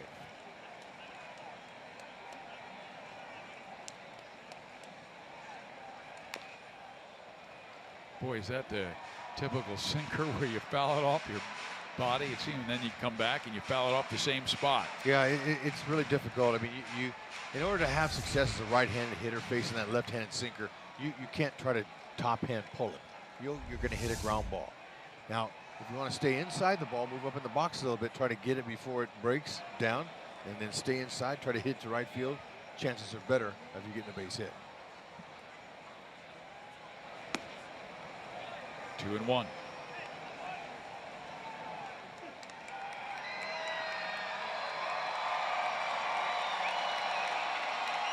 Escobar has been around, started his career with the Atlanta Braves, now 34 years of age.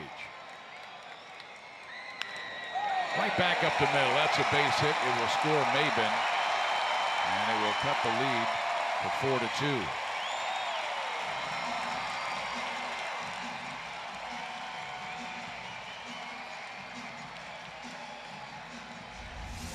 When you're hitting over 400 against lefties, you're confident, and when you get a ball like that, it looks like a bowling ball. I mean, not a bowling ball. It looks like a mush ball. How big it is. Just a pitch out over the middle, didn't sink.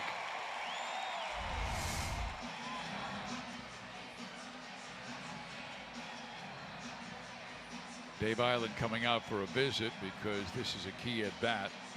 Simmons has been hot, and he's been very tough on left-handed pitchers of late.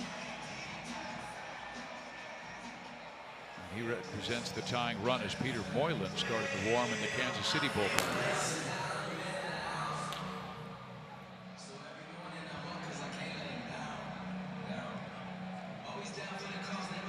You know, Escobar, he's got 1 steal over there at first base. He's been caught 3 times, so I doubt to see him go. 2 outs.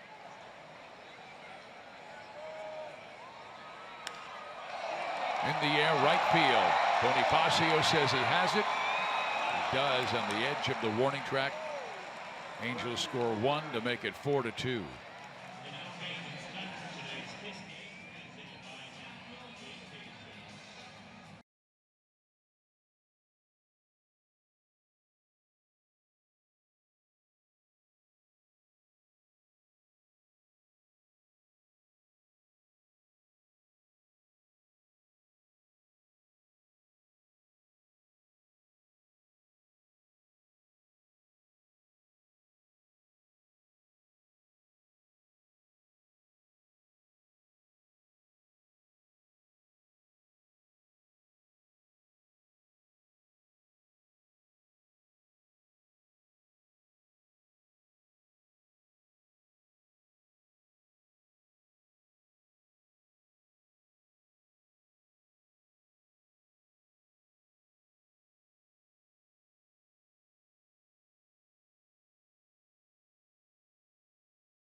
By Dodge. Test drive a Dodge Challenger or Charger at the Dodge Drive and Discover sales event going on now, and brought to you by Academy Sports and Outdoors, for all or less.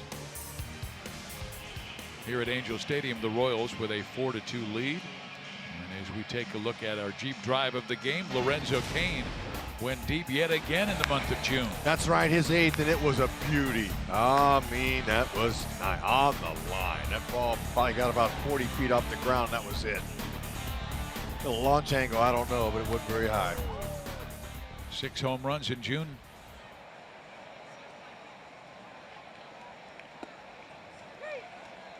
Strike 1.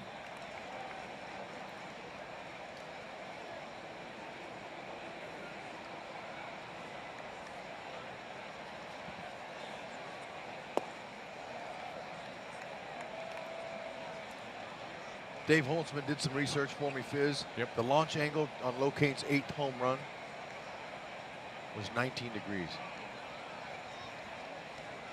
Very low. That means it never got off the ground. Hardly at all. I had been waiting ever since the 3rd inning for that information. Yeah. No, I could have got it sooner, but I didn't ask for it.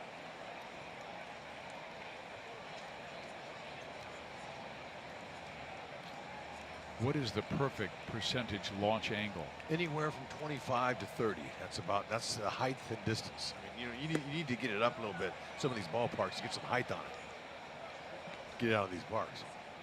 Now that's the lowest I've seen from any Royal this year.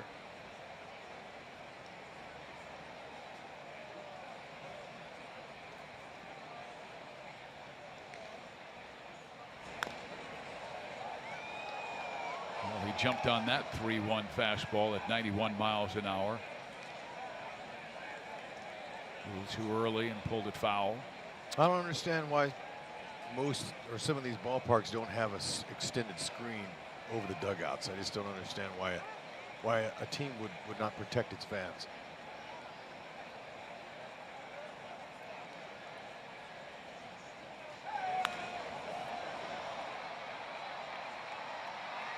Upper tank shot there. Somebody's going to go home with a souvenir.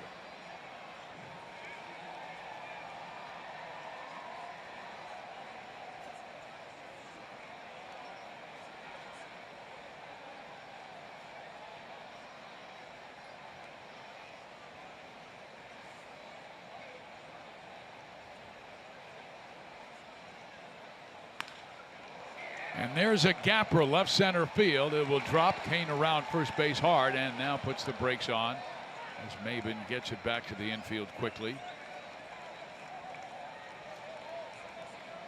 Now he didn't barrel it, but he hit it in the right spot off the end of the bat. A little out in front of this Nolasco pitch here. And it's down the middle, one he should have hit. Look at this. This is how you want your players to make their turn. Make the outfielder stop you. But you're going all the way. Look at him begging for some more love from his guys. I like it. Well, Lorenzo Cain is 12 for 12 stealing bases, but does not have a steal in his last 22 games.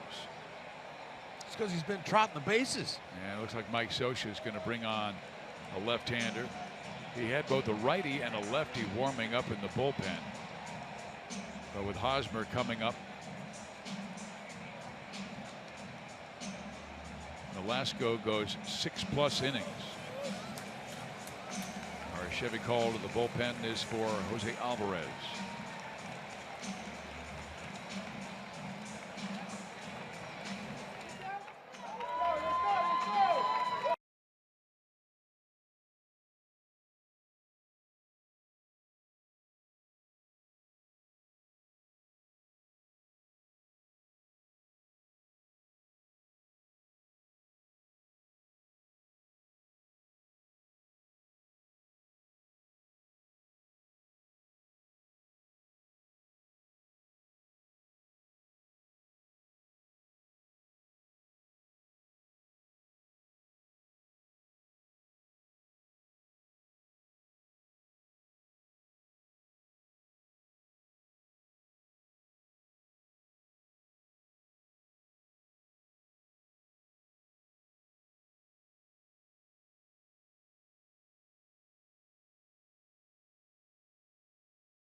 Tuesday, when the Royals take on the Red Sox, the first 10,000 fans through the gates will receive a one-of-a-kind Hey t-shirt presented by Sprint. To view all T-shirt Tuesday designs for the season and get tickets, visit Royals.com/T-shirt Tuesday.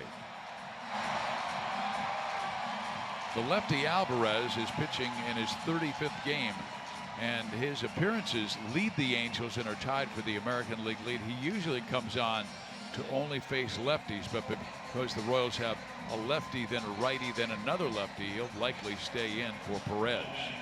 We shall see. Cain singled to lead off the 7th of Ricky Nolasco. Alvarez will average 89 to 93 with his sinking fastball. Big curve, good changeup to righties. 0-3 this year. ERA of 4.6. Hosmer's been good against lefties this year. He's walked and grounded out twice. Swings at the first pitch and drives it to left. That's deep, and it is off the wall. Cain was at second base, now races around third, and he will score. And the Royals are back in front by 3.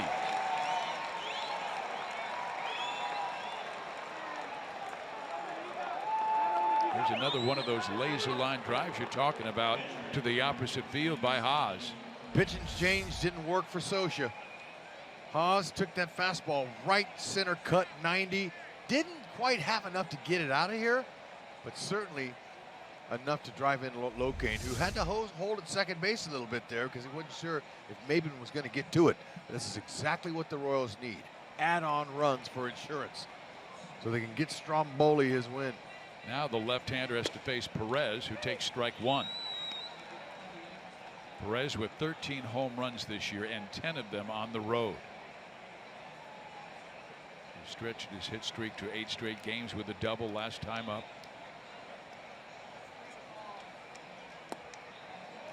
Waves at the off-speed pitch. Down in the count 0-2.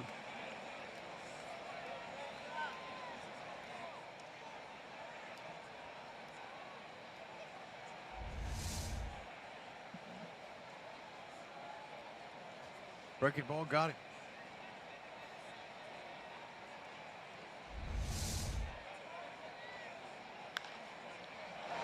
Popped him up right side. Calhoun. Oh, they can't get to the baseball. Hosmer will make it to third. And now Perez will go to second base because they had left second base empty. Nice job of being heads up by Salvador Perez. Crone, the first baseman, his throw. Now this is tough because they were all playing the other way. They didn't expect Salvi to do this. Now that's the outfielder's ball all the way, and he let him know too late. And now watch Crone. He's in watching it now. Now watch, he's going to freeze. He's going to see. Nope. Is there anybody there? Okay, I'll take second base. Nobody out. Stays out of a double play. That was huge. He'll take the knock too, by the way. So runners second and third, a chance to bust the game open. Moustakas up, and he hits it up the middle for a base hit. Hosmer will score. Perez will be sent home, and the Royals go in front 7-2.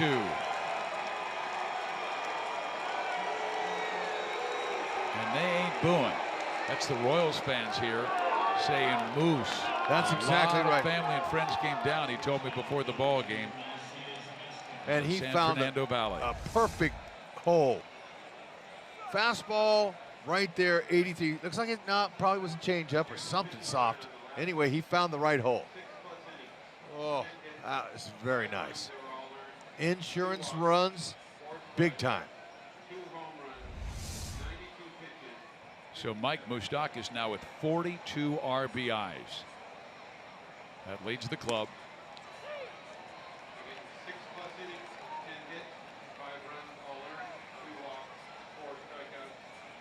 Escobar 2 for 3. Flied out his last time up.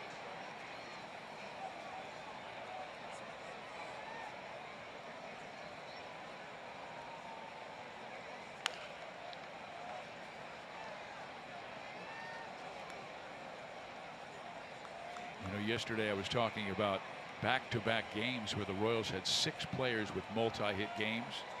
They have 5 players with multi-hit game. And we're still in the 7th.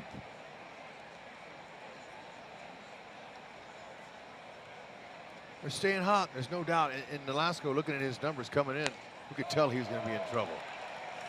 There's a pitch out of the zone that Esky swung at. So Alvarez gets his first out.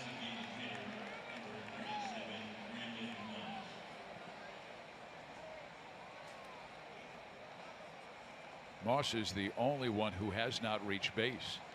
He's popped up, struck out, flied out, but 2 hits for Merrifield, 2 for Kane, 2 for Perez, 2 for Escobar, 3 for Gordon.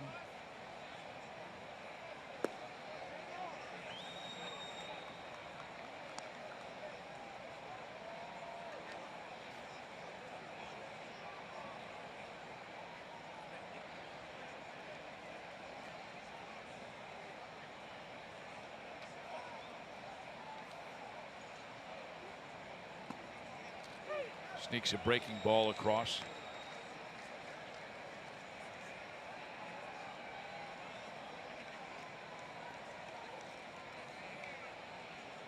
$42 runs for Kansas City the last 5 games. Scioscia's bullpen is not too bad. They're 5th in PIN ERA. And you know, he gave up some inherited runners just now, but coming in, their bullpen has the best percentage of not allowing inherited runners to score at 19.4. What's going to happen? And that's without Houston Street, their closer, who's been on the disabled list. A flare to center field, and Moss is now part of the hit parade. Now that's a nice 2-strike approach. And he slapped it out there with an easy swing. He can do it. How about Gordon's 3-hit day? How about it? This ball had top spin. He gets underneath that, that's going to be off the wall or more. Calhoun dropped it again. Alex got a double. Okay, this one right here, look at how easy that was. That got airborne in a hurry. Backspin on it, home run, his 3rd of the season. Now, this one here, nice single. Got it right by Espinosa. Best place to hit a triple here at Angel Stadium is down the right field line. So if Alex can somehow pull it, he must not stop at second base. 27 years. And if anybody could follow George Brett, it would be Alex Gordon. And you know what? That was his hero growing up. Yep. His dad's hero as well. He was one of the boys after George. Hang a breaking ball. Brett Gordon.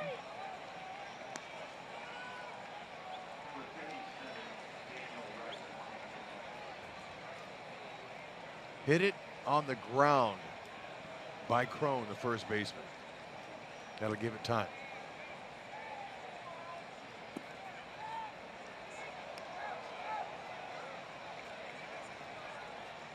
How about that? Moose drawing a little respect on the bases. Maldonado, good catch and throw guy.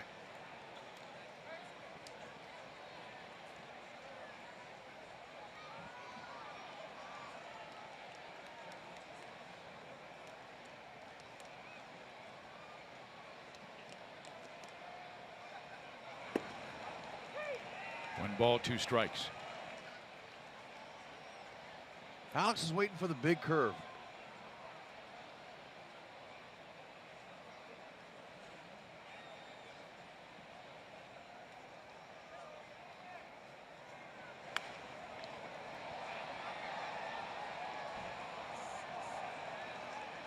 The inning started with Kane facing Nolasco. He singled to left. Alvarez came in, but then Hosmer doubled. Perez singled. Moustakas singled in 2. A strikeout, then a single by Moss. 2 on with 1 out. Just get the base hit. That'll be fine. We don't need a cycle. I mean, we'd like to see it. It's just so hard to hit the triple fizz in the last one. It's amazing how you have a conversation with yourself. Okay, sorry. but the 4th hit would be fine. And it would get him over 200. You give both sides of the story with yourself. Well, all this time it's driving me crazy. Rats. And Alvarez started walking towards the dugout. He forgot how many outs there was. No, so he's going to come get him for that now. You want out of the game that bad, that badly, we'll get you out.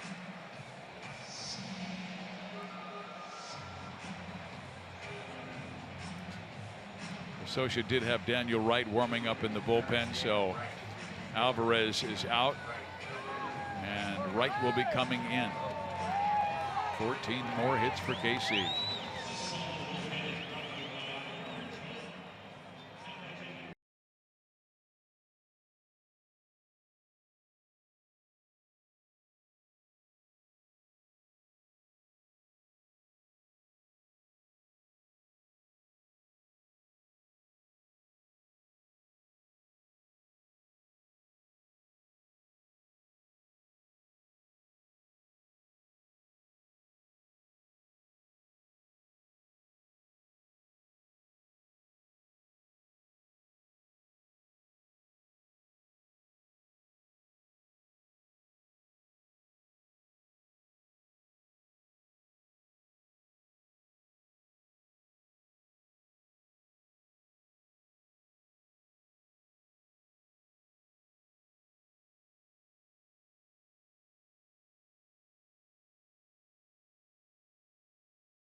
With Viva Los Reales on June 24th against the Blue Jays. Before the game, there will be live music and dancing on the Outfield Experience stage, and local restaurants will compete in the annual Salsa Showdown to earn the title of Best Salsa in KC. And be sure to get here early, as the first 10,000 fans through the gates will receive an exclusive Los Reales barbecue apron presented by Academy Sports and Outdoors. Visit Royals.com/Viva for more information and to purchase tickets. The new pitcher is Daniel Wright, and Hud, he has been on the majors minors roller coaster. His contract was selected from AAA Salt Lake prior to tonight's game for his 5th stint of the season with the Angels. And this is only the 2nd time he's pitched. He's been up and down 5 times, and this is only the 2nd time he's worked that mound. Well, sure, he wants to perform, but every day you're here is a day towards your pension. Service time.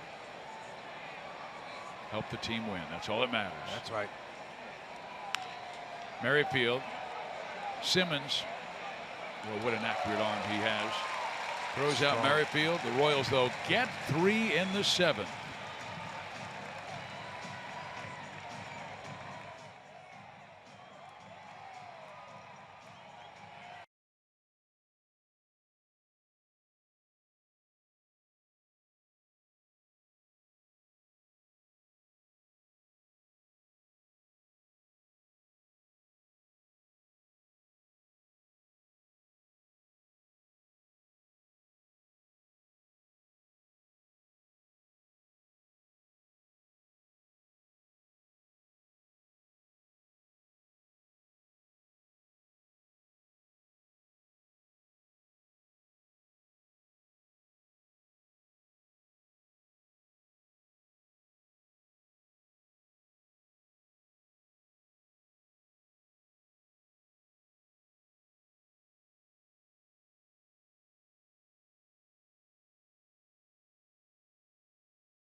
Miguel Cabrera had not homered since May 20th.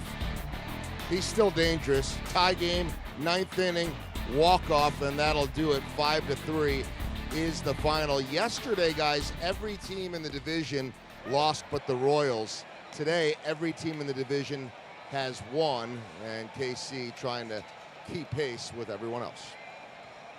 Just win, baby.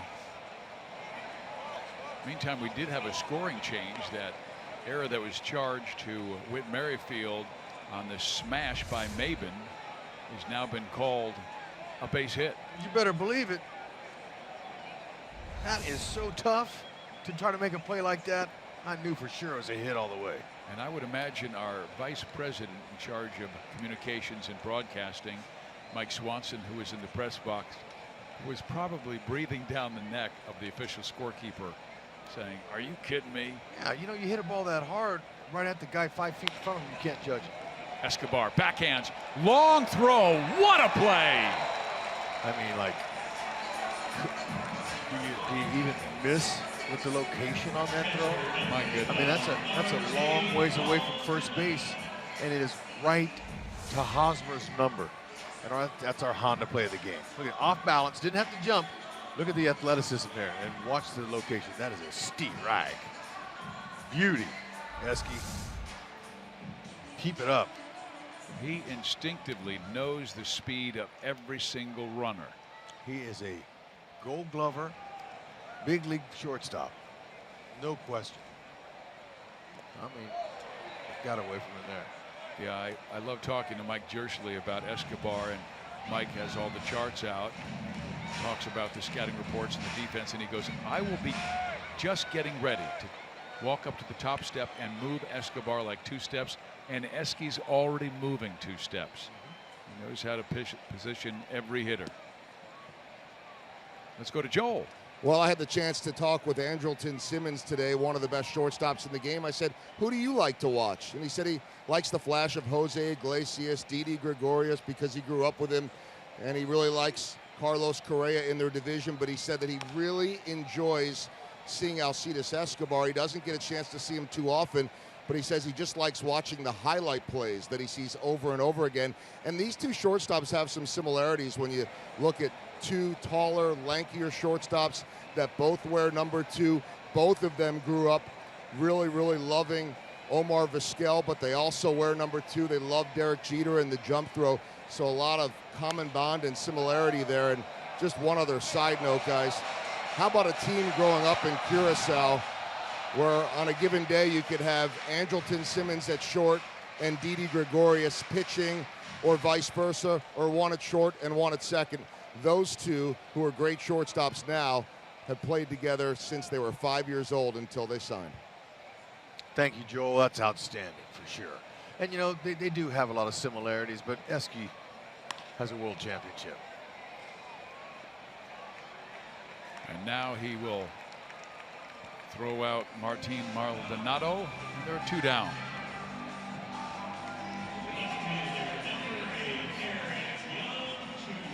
So here is Eric Young, one of their speed guys from the right side, a veteran now, at the age of 31. He's provided a lot of spark since Mike Trout's been out of the lineup.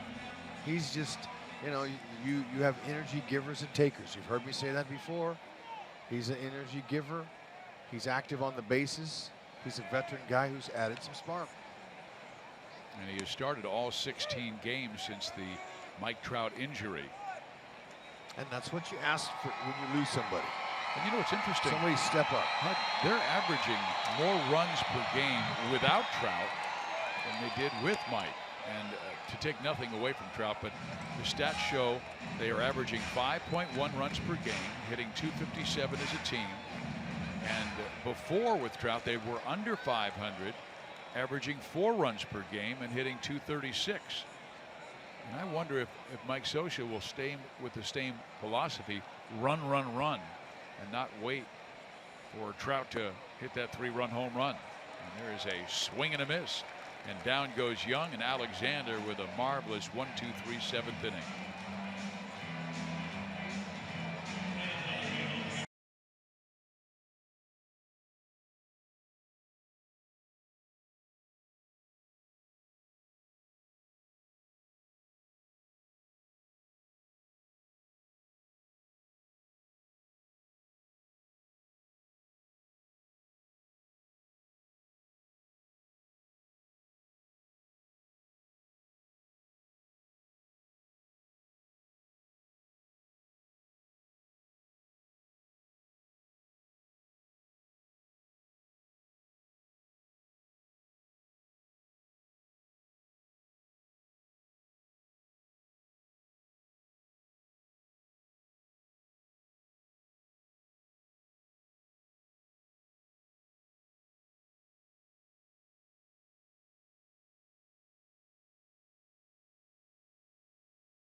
One of 4 at the Big A, strong. He stepped up in his first big league start.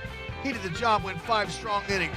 Giving love to everybody. Needed some offensive support. The locating lean back was at it again. 8th homer. Gordo, look at this. A 3rd home run of the season. beautiful stroke. Alex is coming back, and then Moose knocks in his 41st and 42nd steak. That's where we are. Jorge Bonifacio goes to left field. Bonifacio, I beg your pardon, I said Brandon Moss is the only one who unable to get on, but Bonifacio now 0 for 5 with that fly out after he had a great series in San Francisco, going 4 for 9 and driving in 6 runs. This kid Daniel Wright, 89, 93 mile-an-hour fastball, big curve and a change.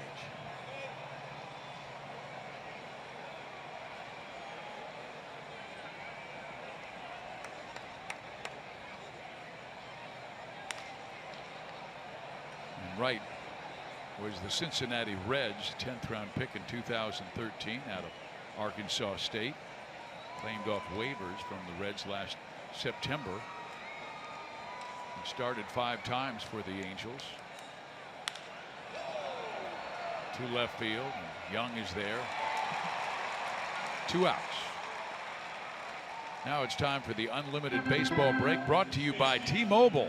Bryce Harper tonight at the Mets with home run number 17. Chris Sale, 5th American League pitcher since 1973 with 10 strikeouts and an extra base hit. And LeMahieu of Colorado going 4 for 4. Those Rockies are tied with the Dodgers for first place in the National League West.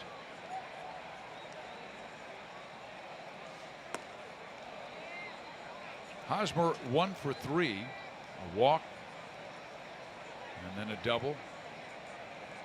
He's just 1 RBI shy of 500.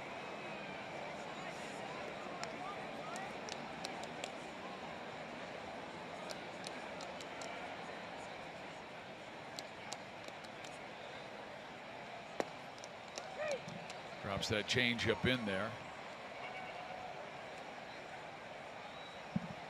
Kansas City has not won 5 in a row since last August, when they won 9 straight games. They're about ready to. And they have a well-rested bullpen for Ned Yost. He actually had to get Soria and Herrera some work last night in the Royals' easy win over the Giants.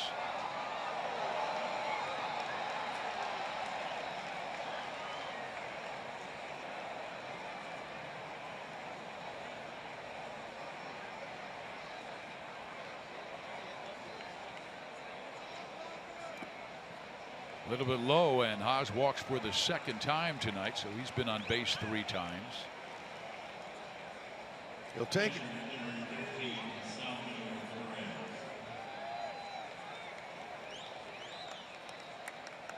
Perez struck out and grounded out his first 2 times up, but since has doubled and singled. That last single was that bloop to right, and you had both the right fielder, second baseman, and first baseman charging all after it. And it dropped innocently.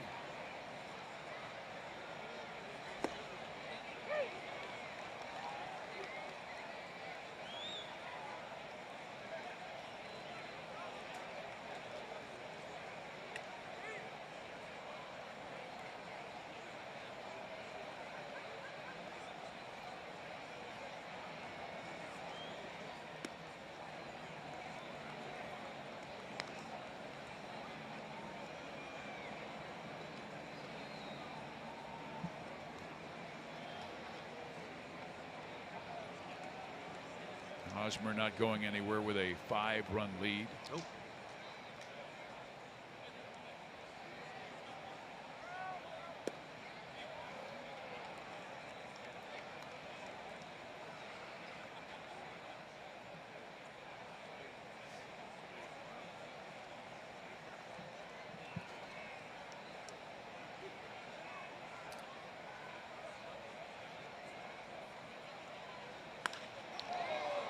Well, home run distance, but well foul.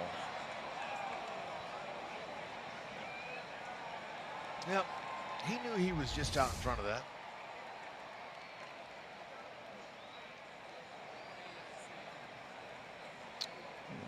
Hopefully that side again. Yeah, hopefully that's not what he's wincing on.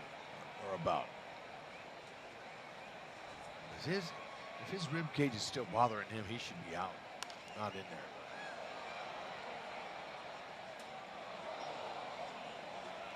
That's certainly nothing to mess with, the rib cage.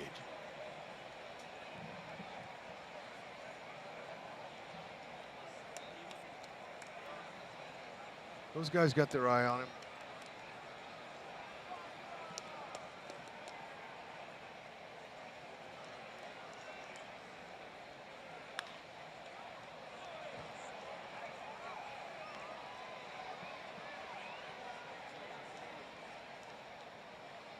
Wright continues to come after him with breaking ball, off-speed pitches.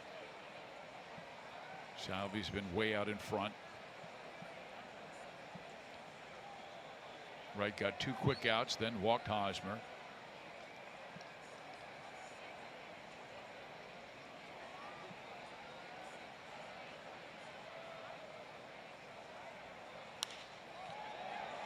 Popped him up. Shallow center. Maben there for the catch.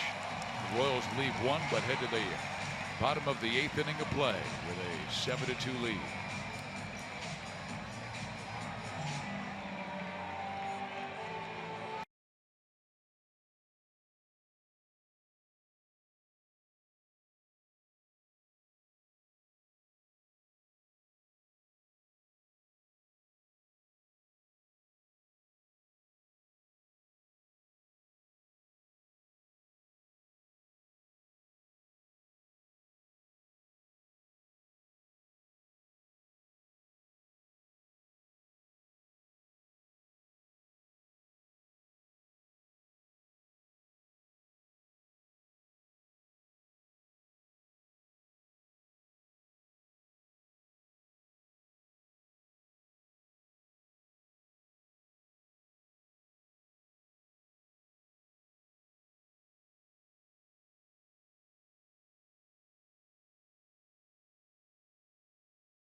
Royals with a 7-2 lead here in the bottom of the 8th inning, and the Royals continue their series with the Angels this weekend on Fox Sports Kansas City and Fox. Tomorrow night is here on Fox Sports KC. Coverage starts at 8:30.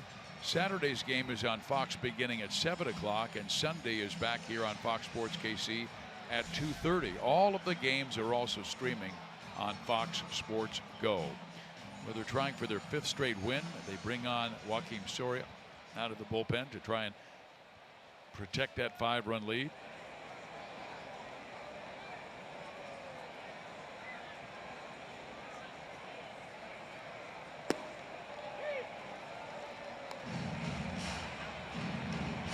Danny Espinosa batting from the left side.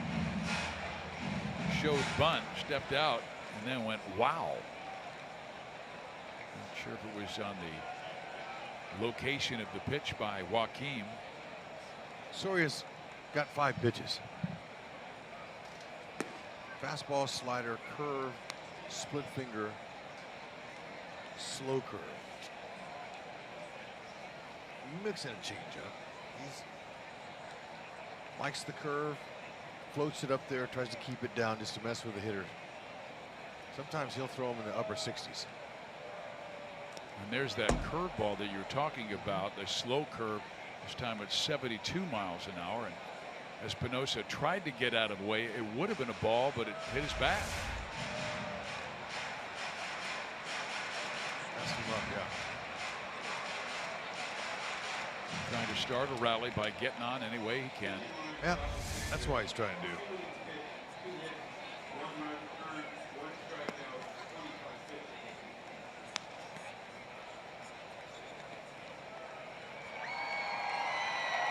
Espinosa 0 for 2. He's the guy who belted the home run off Strom, but they reviewed it, saw it was foul, took it up the board, and then Matt struck him out. Ground ball up the middle into center field. So Espinosa on for the first time.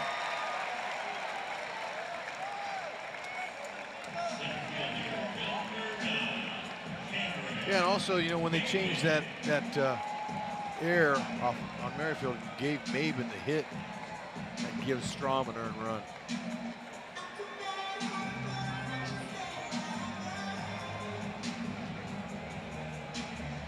No, that was Alexander pitching that. That was the 6th inning. Oh, okay. That was an earned run anyway. In the 6th. Yeah. And even though Maben is really fast, he has been doubled up 9 times this year. So he hits a lot of ground balls. And yeah, so is Pujols and Trout. They have grounded into 9 double plays as well. Hosmer goes to second. That's all we'll get.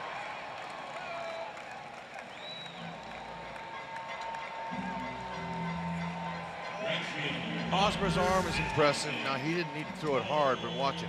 He's so athletic, he can just make this play on the run. No hum. Over the top. Plenty of time for Escobar. You know, and now that you got to slide into the base, you don't have to worry about the guy knocking you over. Because in the past, you would jump there. But I think Eric also knew that he didn't have to rush it because he knew they had no chance at getting Maben at first. So let's just make sure we get the play at second. Value the outs. Cole Calhoun has hit the ball hard all 3 times. Single to left, single to center, and then lined out. And the only time the Royals were able to get him out.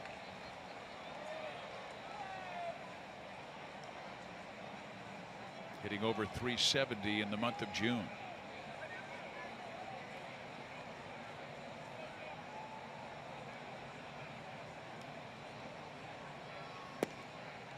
Soria trying to help Salvi with that slide step, so he's been quick home.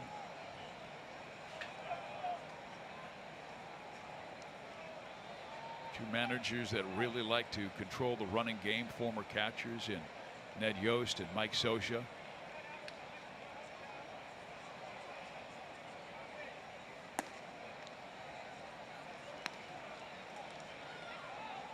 Joaquim's, he's induced 3 ground ball double plays this season. Like to have one here. Move right along.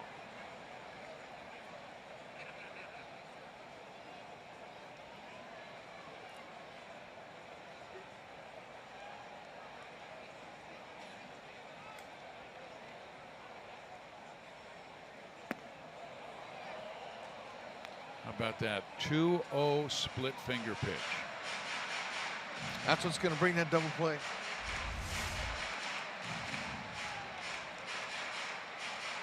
Well, you know Calhoun's looking dead red on the fastball count. Now he really has to be thinking, what will Soria throw on 2-1? Fastball right there, 2-2.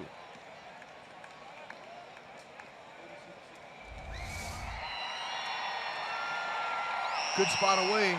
Gave it to him. He tries to pull it. That's a grounder. Good try there.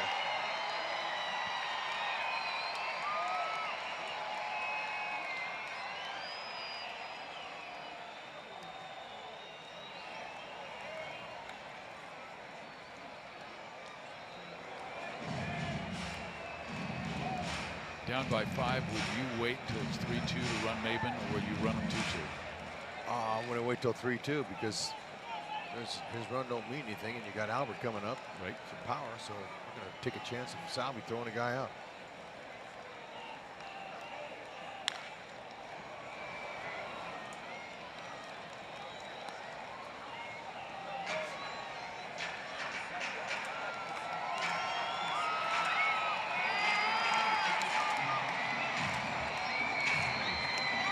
has only been run one time this year.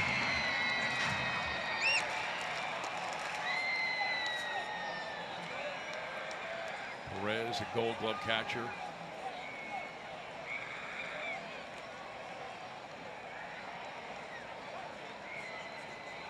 Soria shook him twice.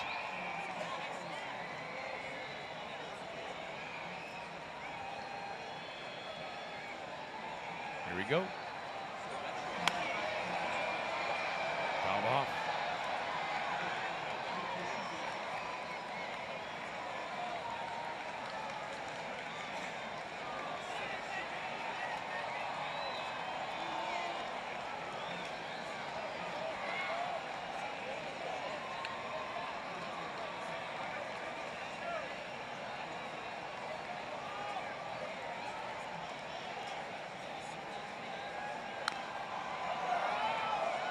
This time he didn't shake him, came with the curveball, fouled off, and Calhoun putting together a tough at-bat against Joaquin Soria. 1 on, 1 out. Royals leading by 5 here in the 8th.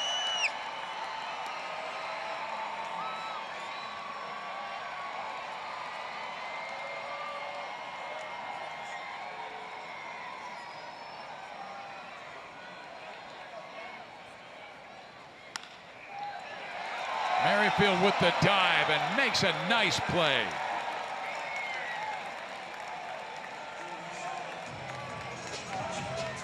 That's right. He was playing a couple steps to pull on Calhoun, but he did the right thing there. Just get the out.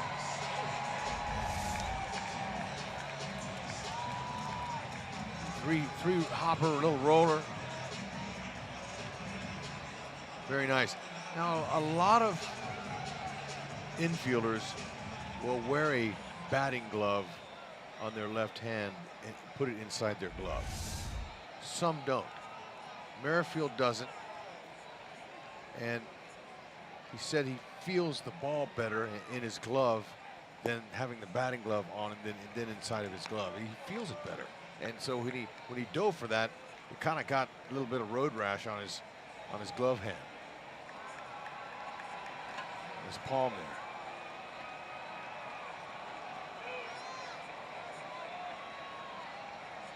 Pujols 1 for 3. His one hit was an RBI single back in the first inning. Since then has flied out and grounded out.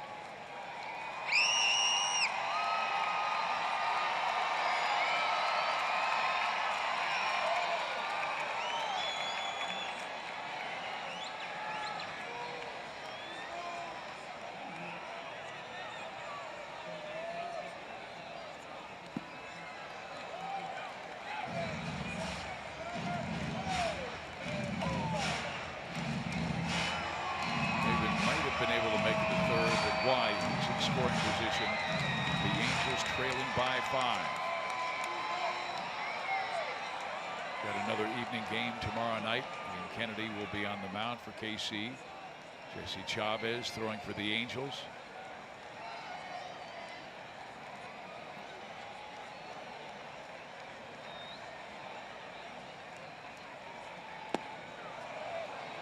That's a strike, and that evens the count at 2 balls and 2 strikes. Joaquin yielded a pair of singles and a walk in the 8th inning on Saturday.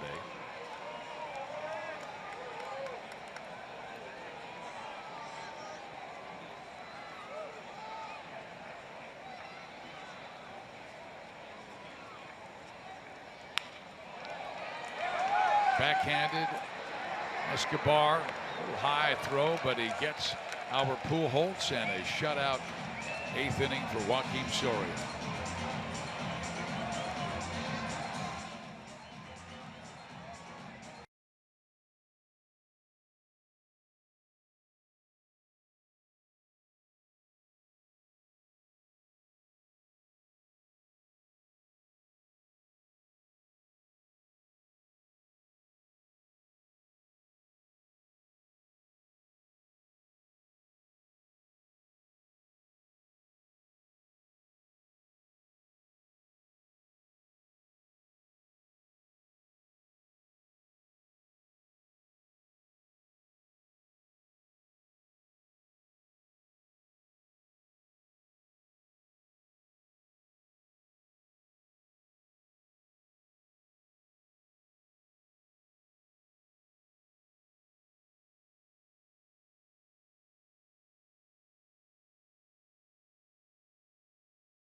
comeback.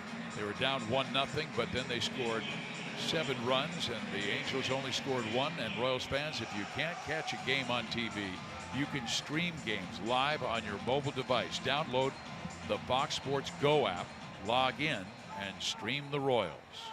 Esky will tell you. Mike Moustakas will come up for the 5th time.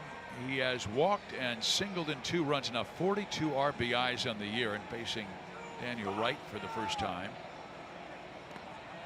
First pitch curveball, ball 1.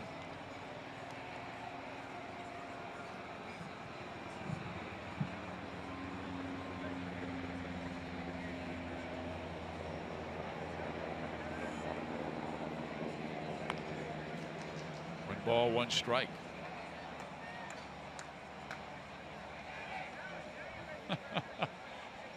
Mike followed the ball down the line right behind Maldonado, and then the home plate umpire Fielding Culbreth was right behind him, so it was like 3 guys walking in a single file line to follow that slow rolling baseball. And now Moose will drop one into center field. His 2nd hit of the night. Yes, sir. He'll take that. Moose calls again. Friends and family coming down from the San Fernando Valley. Fastball up. Don't have to hit it on the barrel. Little jam shot. Kept his bat intact, too. Didn't break.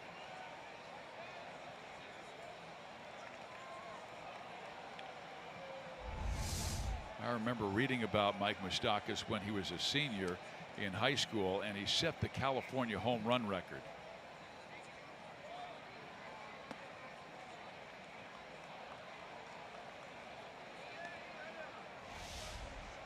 The Moustakas family here and friends. A lot of guys that he grew up playing baseball in Little League and high school. Oh, it's fun coming home, man. Believe that. Escobar pops it up left side, and the other Escobar will take it.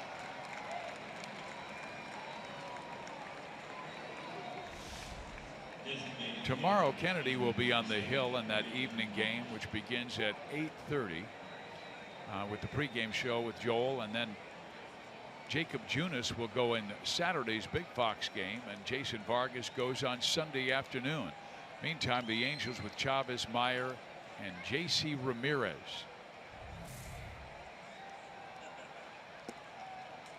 I'm interested to see the Meyer kid because I think he's like 6 feet 9 inches tall, and he was with the Minnesota Twins and at one time was their top pitching prospect, but couldn't throw strikes.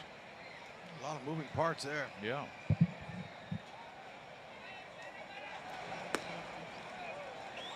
I hope Moss can get a base hit and not hit into a double play, because Alex is on deck with a shot at the cycle. Another one.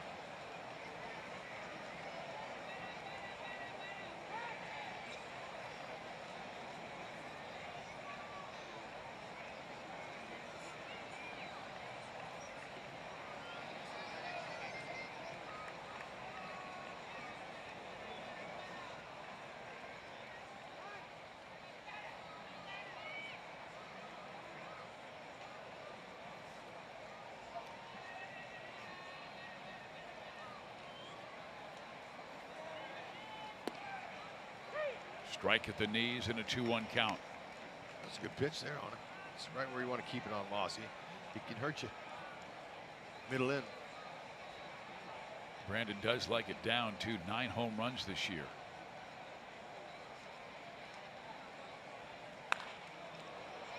And that one will be caught, and we will see Alex Gordon with a chance of the cycle. Well, it's been 27 years, and the last time it happened, the great George Brett did it against the Toronto Blue Jays. North of the border. Oh, that's got to be the triple there. Kicked off the wall like that. Oh, there's the double. And the homer. The homer to cap it off. How about that? July 25th, 1990. How about that bat boy who was waiting for him at home plate there? Pick up his bat. He'll never forget that moment. Alex got it on his hands. Well, he has doubled in the 2nd, homered in the 4th, and singled in the 6th. The toughest one is the one he needs. Telling you. Right field line. I know, but you've got Crone, protecting the bag. No, he's going to hit it over his head.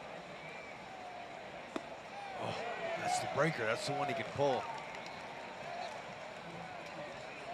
Rarely seen a triple to left center here and left the field down the line, unless it's botched. Right center, hard there too. It's just fielders could run into each other. Yep, you never know. A lot can happen.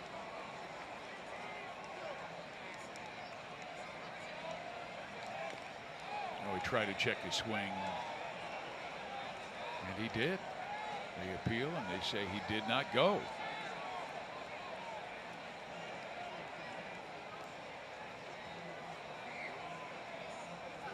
Wright not throwing any fastballs to Gordon. And all breaking balls. It's coming right here. They're coming in on him. 2-2. And Wright does not have an overpowering heater. It's right around 90 miles an hour. 2 miles under the league average.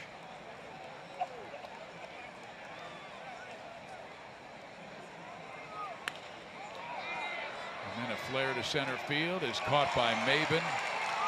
So the Royals are done in the 9th inning. And now they just need 3 outs for their 31st win of the year.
The coast to see their team, and they have seen quite a bit of offense. Joel Goldberg down by the dugout. Coming up after the game on Boulevard Royals Live, the offense at it again. 5th straight game of 7 or more runs for the first time since 1979. We'll talk about that. And Matt Strahm was the bomb in his first major league start. He was spectacular for 5 innings. We'll hear from Ned Yost and much more coming up on Boulevard Royals Live. Fizz? Thank you, Joel. And Matt was indeed the big story because he was a question mark coming in. What would he do?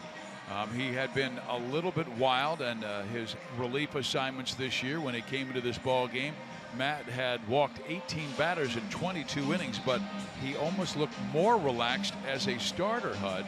Sure did. With only 1 walk in 5 innings, and now Travis Wood comes out of the bullpen. Yes, sir. Woody's been looking a lot better as well. But Strahm, wow, he did a heck of a job for him. Royals trying to nail down their 5th straight win. Travis has really pitched better of late. There's a fly ball to shallow center that Kane will run down. Wood likes that. 1 pitch, 1 out.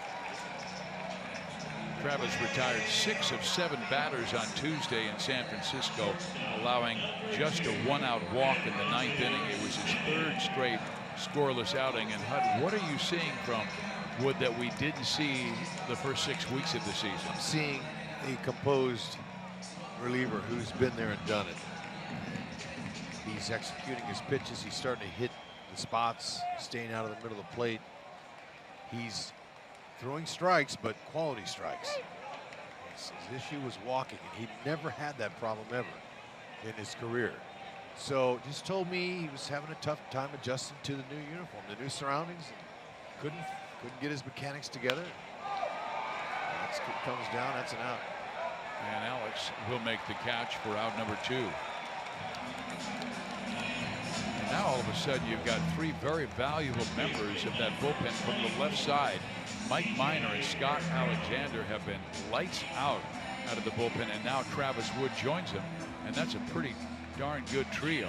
And you know, it allows Matt Strom to get in the rotation until they get their starters healthy.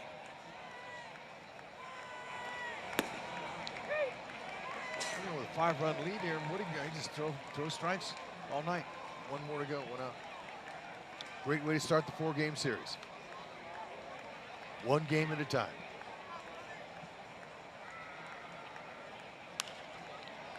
And I failed to mention the other lefty in the bullpen, Eric Skoglund, who was a starter, now moved into the pen. And that gives them 4 lefties. And then the right-handers, Soria, Chris Young, Kelvin Herrera, Peter Moylan. 4 from the left, 4 from the right.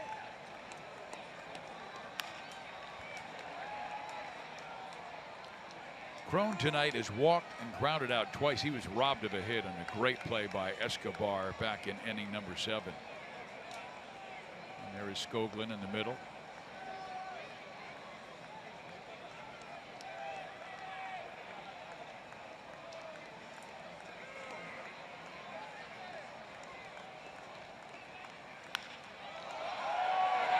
Center field, Kane.